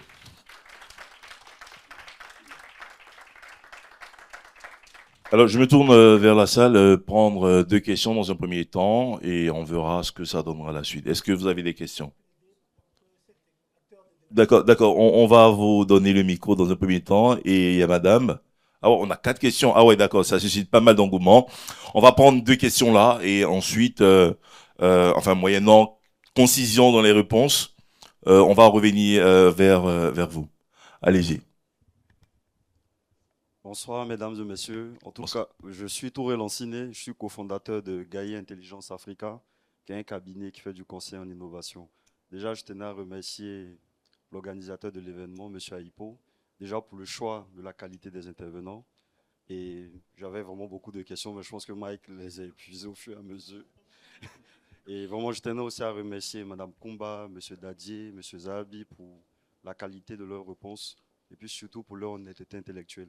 Parce que je sais que dire la vérité et faire la gymnastique de trouver les bons mots sans être insultant, c'est un peu difficile souvent, mais déjà, merci. Vraiment, pour ma part, en tout cas, j'invitais les panélistes à aller regarder les travaux du CNRA. Je pense que ceux qui ont abordé les aspects d'intrants au niveau des engrais, au niveau des semences, ils ont réalisé un travail assez formidable, qui est malheureusement sous-exploité, peut-être par complexe, mais peut-être aussi par ignorance. Et je vais revenir simplement à des questions, même pas des questions, même c'est peut-être vos recommandations en tant qu'expert, parce que vous avez répondu pratiquement à toutes mes questions. Je voudrais savoir, selon vous, et en termes vraiment d'innovation, et vraiment c'est un avis d'expert que je demande, comment est-ce que les investissements peuvent-ils contribuer à structurer le foncier et à sécuriser la garantie foncière en Côte d'Ivoire? Vous qui êtes les experts. Et ensuite, quelles recommandations formulerez-vous concernant les innovations financières dans ce domaine? Peut-être qu'on n'aura pas toute la réponse ici aujourd'hui, mais je vois vraiment 3 têtes bien chargées si ils peuvent nous donner quelques pistes. Merci. D'accord. On va prendre la deuxième question. Vous voulez qu'on fasse Non, on va prendre la deuxième question et puis on va... Voilà, si une personne peut répondre à une question, elle répondra. On donne le micro par là à la dame devant.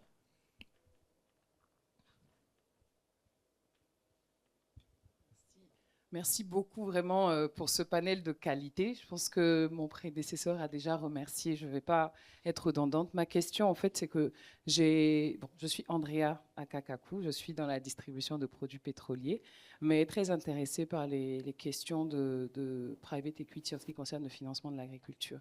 Alors, j'ai compris que les cycles d'investissement de private equity en ce qui concerne l'agriculture ne sont pas très adaptés parce que on va rester dans du 7 à 10 ans lorsque le cycle de création de valeur allait sur une période beaucoup plus longue.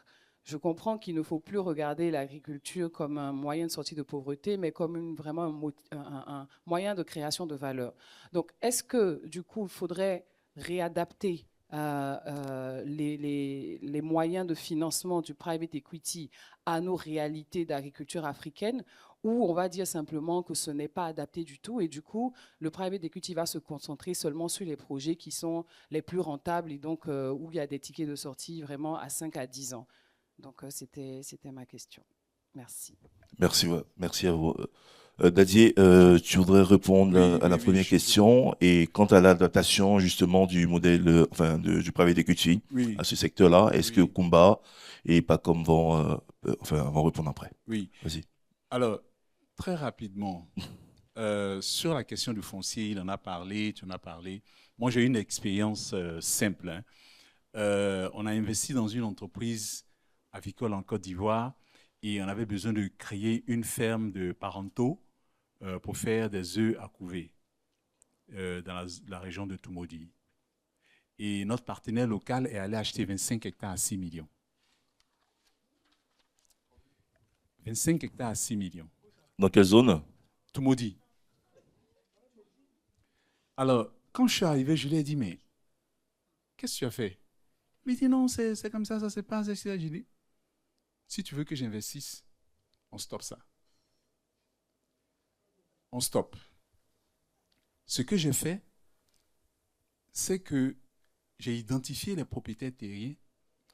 On leur a construit un titre foncier. Ils étaient les premiers dans la région à avoir un titre foncier agricole.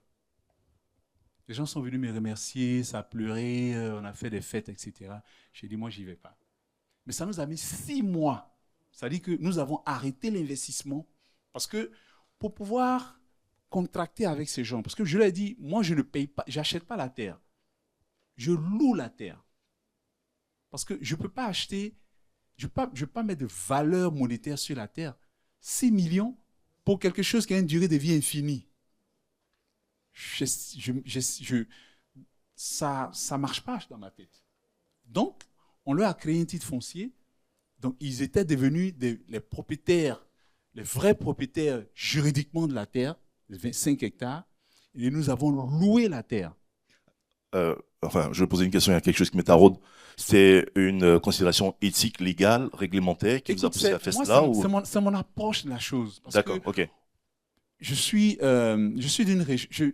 Je tiens à la terre, je tiens à la terre, tu vois. Donc, vous ne concédez pas que ce soit spolié, en fait, à ce niveau-là. Je te dis, honnêtement, il n'y a pas un investisseur qui est venu me dire « Ah non, ESG, etc. etc. » Donc, pour vous dire que il y a des choses qu'on peut faire. On n'a pas besoin d'idéologiser les choses, qu'on comprend. Et j'ai fait ça pour 2 raisons. Fondamentalement parce que moi-même, je suis d'une région qui souffre de ces pratiques-là. 1. 2, c'est une considération purement sécuritaire. J'ai dit à mon partenaire, tu sais quoi, tu vas mettre une ferme de parentaux, tu vas gagner de l'argent. Les gars à côté, tu leur as donné 6 millions, et puis au moment où tu commences à gagner de l'argent, eux, ils ont déjà dépensé les 6 millions, ils n'ont rien. Ils seront pauvres à côté de toi. Mais demain, ne sois pas étonné qu'il y ait un mégot de cigarettes en saison sèche qui est parti. Parce que le gars, il a faim. Il n'a rien. Il ne peut pas aller, il ne peut plus rien retirer de sa terre. Il est énervé. Bon, il laisse traîner un mégot de cigarettes et puis toi, tu es cuit. D'accord? Et donc, quand nous avons fait ça, on a fait un bail amphithéotique de très long terme. Et on a décidé, je lui ai dit, non seulement tu leur as donné les 6 millions, c'est ce qu'ils ont gagné, Mais en plus, là, on va leur payer les loyers. Et les loyers, on leur payait les loyers 3 fois dans l'année. Ce sont des baoulés. À la rentrée des classes, en octobre, pour que les enfants aillent à l'école. À Noël, pour qu'ils puissent voilà, faire la fête aussi, et à Paquinou.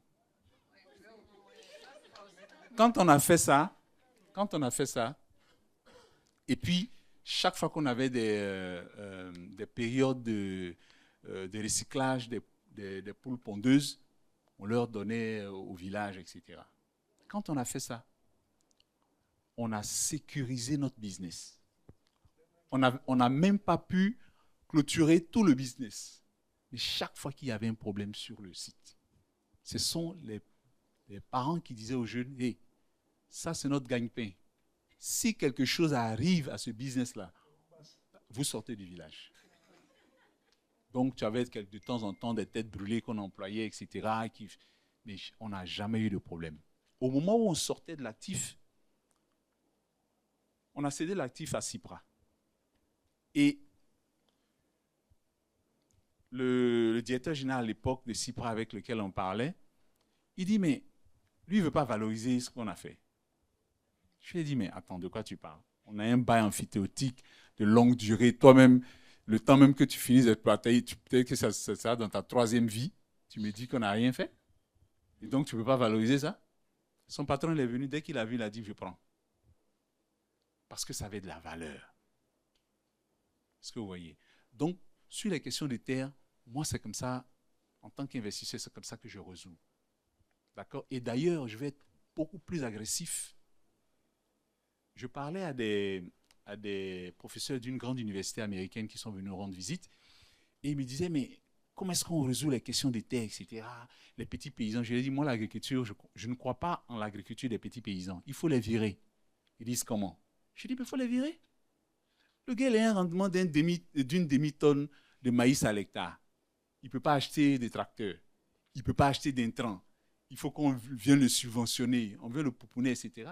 Mais il faut le virer. Il n'y a pas de main-d'œuvre.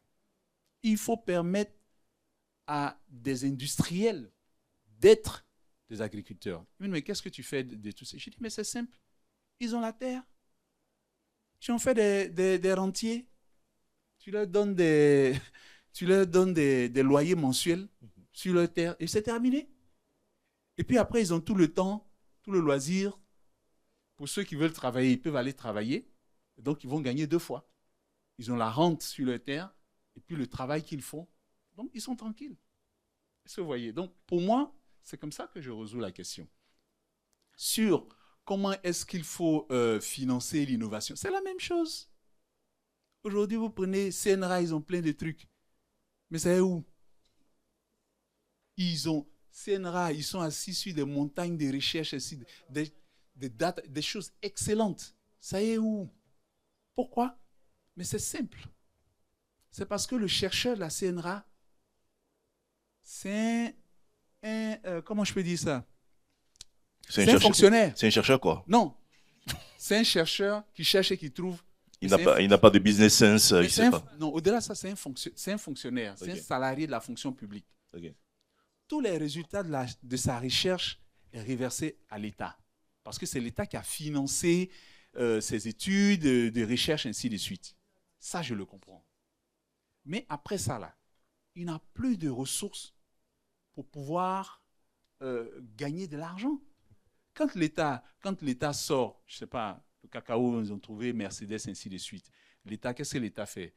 L'État distribue gratuitement, ainsi de suite. Mais l'État sait où se payer. Au moment où le cacao va sortir du port, l'État va prendre son DUS, etc., etc. Le chercheur, lui, a gagné quoi dessus? 0. Donc, si on dit à nos chercheurs, sors-moi une variété de maïs, si c'est une variété qui me sort de ma demi-tonne de maïs à 10 tonnes, sur chaque kilo de maïs que cette variété-là, tu as 5 francs. Mais le gars, il est milliardaire. Ça dit tout de suite, ici et maintenant, il est milliardaire. Il va sortir du maïs. Il va sortir de l'anacarde. Il va tout sortir. Il n'a pas besoin d'aller. Mais vous avez un chercheur qui est pauvre. Et les résultats de sa recherche ne sont même pas valorisés. Il lui va gagner quoi dedans? Zéro. Ça fait quoi? Ça fait que vous allez au CNRA aujourd'hui, pour avoir l'autorisation pour vulgariser une semence, etc. Mais c'est à la fin de votre vie. Parce qu'il faut prendre une autorisation ici, il faut faire ça, il faut démontrer. Bon, ça, tu as ta réponse. D'accord?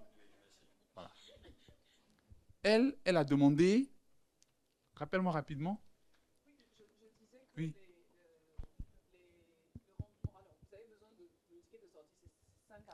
Oui. Oui. Donc voilà, donc dans le private equity, vous parlez de tickets de sortie de 5 à 7 ans, mais finalement, la création de valeur dans l'agriculture ou dans nos industries, en tout cas agricoles ou agro-industrie, on part sur plus de 10 ans.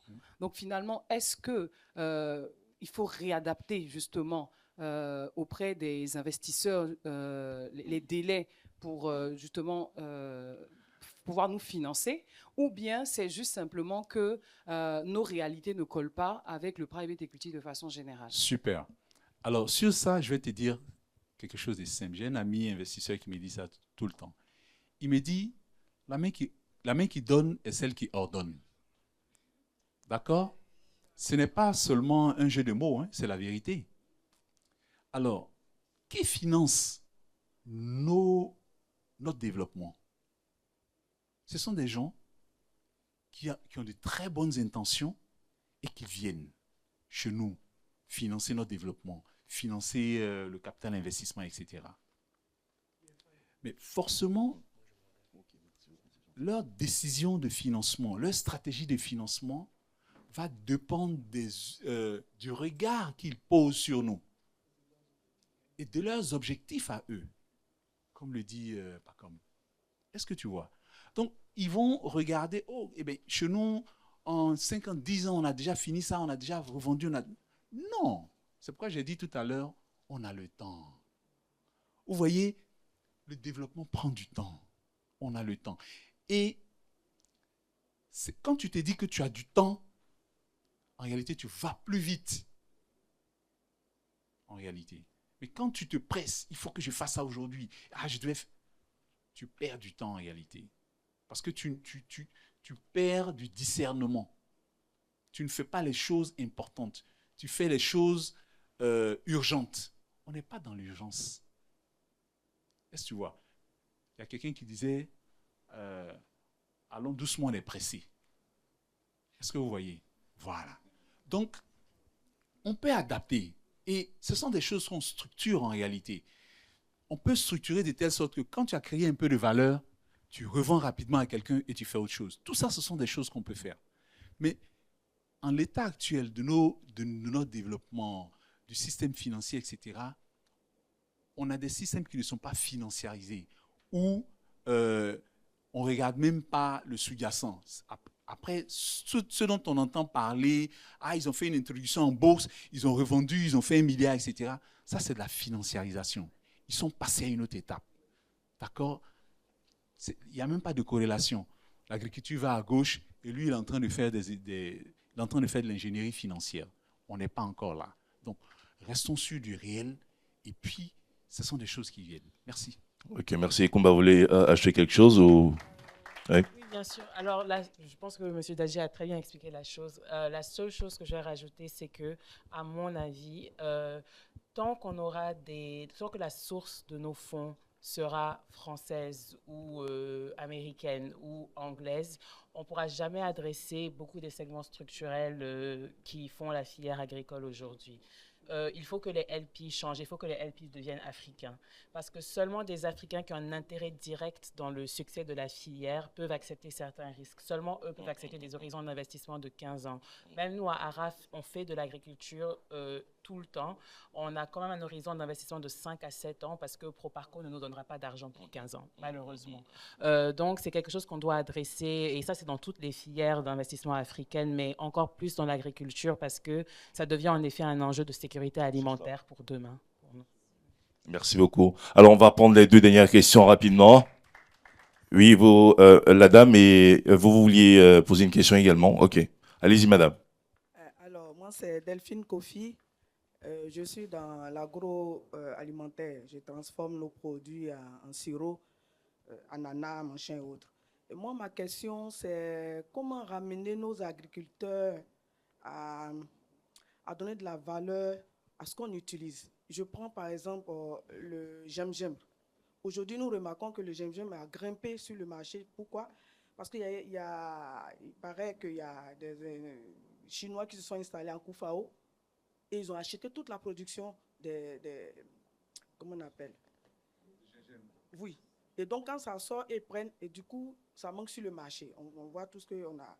Et la passion, ne citer que ces deux-là. Mais moi, je voudrais savoir comment est-ce qu'amener nos agriculteurs, quel motif, je ne sais pas, comment les amener à produire ça, puisque nous, on utilise ça, c'est des produits locaux. Voilà. Actuellement, moi, ma valeur que je vais apporter, c'est qu'on puisse boire localement nos trucs de bois, ce qui vient de l'intérieur, qui nous rend malades et tout ça.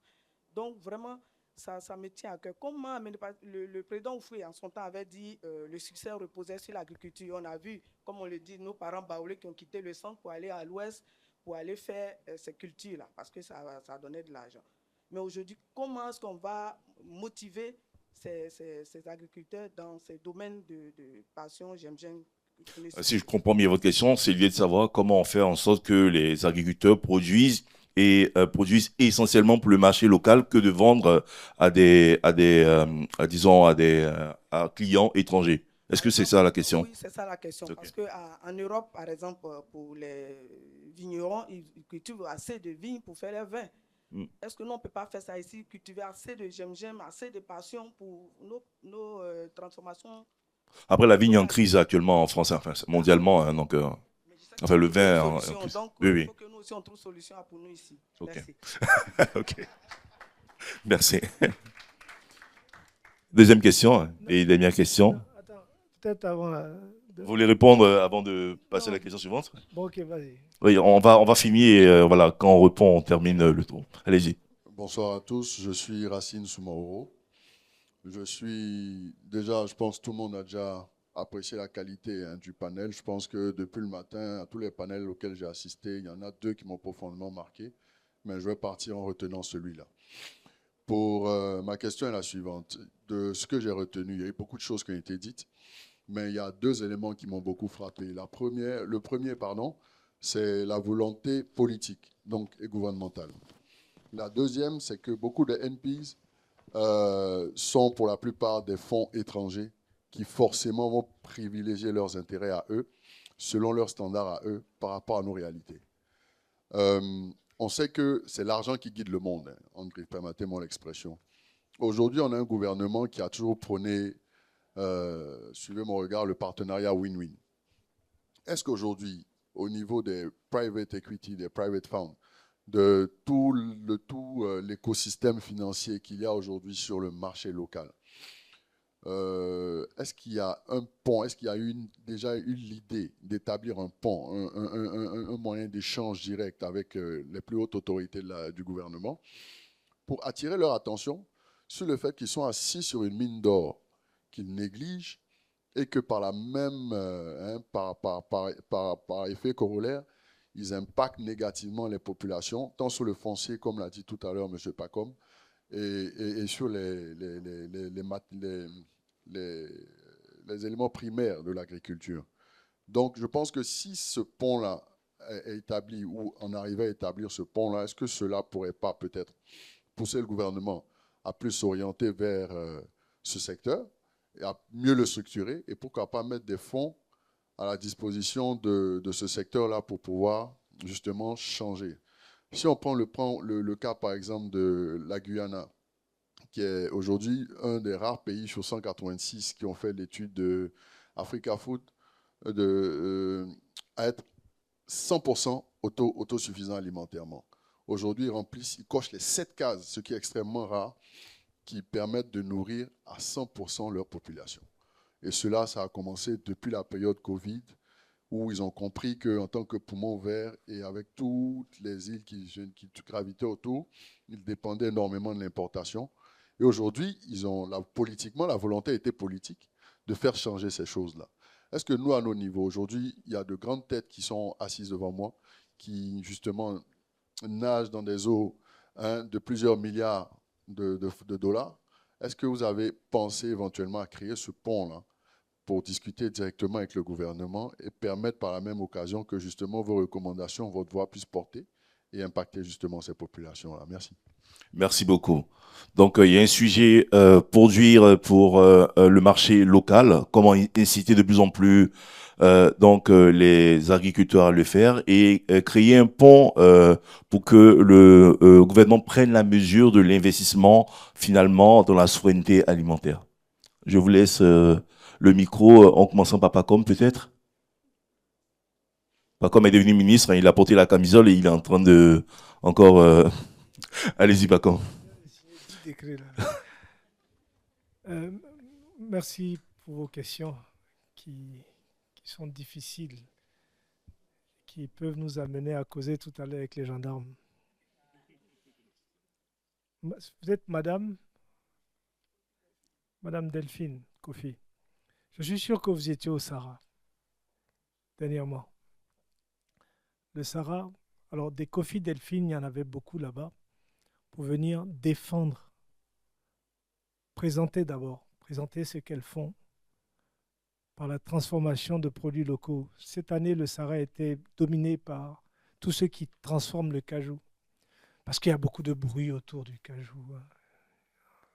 Le gingembre, le curcuma, tiongon, je ne connais pas le vrai nom de tiongon, mais avec souché, voilà. Souché, c'est des trucs à fort rendement, etc. Alors, le problème que vous posez, c'est un peu le dilemme cornélien du planteur. Il doit choisir entre contribuer au bien-être général local, problématique macro, ou bien satisfaire à ses propres objectifs de revenus, problématique micro. Donc, si on reste du point de vue de ce planteur, on ne va pas le changer. Il veut le plus d'argent. Donc, forcément, il ira vers celui qui paye le plus. La question, c'est comment on ne déséquilibre pas le planteur et comment on ne déséquilibre pas toute la société. Donc, quand on parle de macro, définitivement, personne ici n'a cette capacité à répondre parce qu'on n'en a pas le pouvoir. Le seul pouvoir qu'on a, c'est le pouvoir de conseil et le pouvoir d'espérer que ce conseil sera écouté. Une piste possible, c'est de résoudre ce qui crée la spéculation. Ce qui crée la spéculation, c'est la rareté. Alors, soit il y a une rareté parce que la production locale ne suffit pas, soit il y a une rareté parce qu'il y a des voyous qui créent un goulot d'étranglement, une vraie mafia. D'après ce que vous me dites, ce n'est pas le premier cas. Ce n'est pas une rareté économique normale. C'est une mafia. C'est une mafia qui vient faire main basse sur une production avec du cash et qui va sur le terrain. S'ils sont en marge de la loi, ceux qui sont chargés de la loi doivent regarder. Rappelez-vous, je vous disais que l'État doit être régalien. L'État ne doit pas prendre l'argent aussi pour donner à ces Chinois à la poêle là-bas et puis avoir de l'argent. Non. Il doit surveiller ce qu'on fait de notre droit. On a le droit de vendre, mais comment on le vend pour ne pas créer un déséquilibre général? C'est leur boulot. Mais si demain, on augmente cette production, on en fait une réalité économique pour d'autres personnes, ça peut être un axe. Si demain, on est tellement autosuffisant, comme aujourd'hui dans l'huile de table, je crois, hein, on est autosuffisant, on peut exporter, tant mieux. Comment on peut le faire? Vous prenez aujourd'hui le développement du cajou qui est là. Les nouveaux planteurs de cajou, en tout cas chez moi et dans d'autres régions, c'était des planteurs de café et cacao qui sont déçus. Donc, un planteur manuel a maximum 4 hectares et c'est le puissant du village. 4 hectares. Il a fallu que j'aille au village régulièrement. Ils m'ont blagué, ils me dit d'être député, j'ai dit je ne veux pas, mais il a fallu que j'aille pour que je comprenne pourquoi nos parents vendaient leurs terres. Le gars, il a 200 hectares, mais avec la machette, il ne peut que travailler sur 4 hectares et ça le tue physiquement. Comme le cacao ne lui rapporte plus rien, il décide de faire du cajou. Mais on ne lui a jamais appris comment on plante le cajou. Donc, le cacao, c'est un pied ici, l'autre pied devant Kumba. Il fait la même chose. Alors que le cajou, pour être efficace, c'est un pied là, l'autre pied 10 mètres plus loin. Parce que c'est un arbre qui procure de la canopée. C'est à partir de fleurs qu'il produit. Il a besoin de s'étendre. Alors, ce planteur-là, on est en train de faire des initiatives pour lui dire, il faut changer ton cajou, ne le serre plus. Mais en temps, le cajou va te prendre 3 ans avant de donner. Mais l'espace entre les deux, là, tu peux faire du gingembre, tu peux faire du piment, tu peux faire cela. Tu peux donc diversifier tes sources de revenus et contribuer à l'augmentation de la disponibilité du produit sans que ça casse économiquement. Évidemment, il faut faire certaines recherches pour voir quel est le niveau pour ne pas perturber le marché.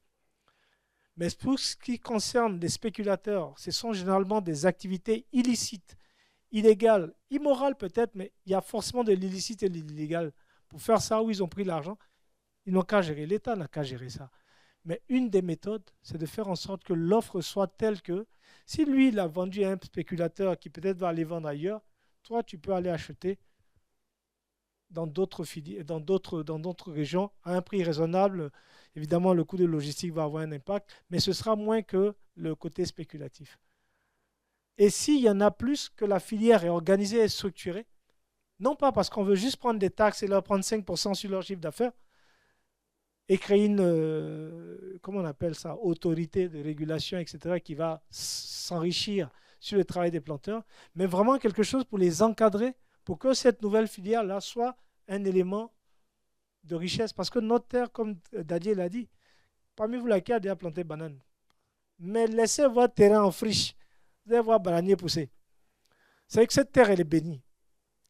Donc, pour peu qu'on fasse avec les bonnes pratiques, le bon encadrement, on crée de la valeur, on crée de la richesse. C'est seulement ça. Mais pour ce qui concerne l'activité purement illégale, malheureusement, on n'a pas le conseil que d'autres de dénoncer. Et si vous êtes dans un secteur que vous faites, l'union fait la force qu'on dit là, c'est pas faux. Hein? Mais si vous êtes en union, en coopérative, vous allez avoir du lobby. On va aller vers un moment où il y aura des lobbies qui ne seront plus d'objectifs politiques, mais purement économiques. Vous n'allez pas dire que je vous ai dit de vous mettre en syndicat. Ok. Merci beaucoup. Alors, mais lui, tu n'as pas... Non, c'est pour toi. Ah, c'est... D'accord, d'accord. Kumba, tu veux... Je vais vous dire une chose simple. Nous, notre métier, c'est de structurer. Quand on dit structurer, il ne faut pas regarder forcément de la finance. D'accord? C'est de regarder une problématique et puis la déconstruire pour pouvoir à l'intérieur trouver des moyens de connecter ce qui n'est pas connecté pour pouvoir donner obtenir un résultat positif. C'est ça la structuration. Moi, j'ai jamais... Oui, bon, tout le monde a son parent qui est dans l'agriculture, etc., etc. Moi, j'ai jamais fait ça. Quand on commence notre gestionnaire de fonds et notre premier fonds d'agriculture, les investisseurs nous forcent pratiquement à faire de l'agriculture. On voulait faire un fonds généraliste. Et puis mon partenaire, moi, on s'assoit, on s'est dit, mais dis donc, comment on fait ce truc-là? Moi, ma famille, on a une expérience d'agriculture, mais pas une expérience de financement structuré. Donc, on s'est assis, lui et moi, lui à Accra, moi à Abidjan, et on était sur à l'époque, c'est quoi, je sais pas, Zoom, etc. Et on a structuré. Si on veut régler un problème de, je sais pas moi, de semences, comment est-ce qu'on fait? Mais parce qu'il y a de la logique dans tout ce qu'on fait. L'agriculture est logique. La nature est logique. Et c'est de là que nous sommes partis. C'est comme ça qu'on a structuré notre fonds.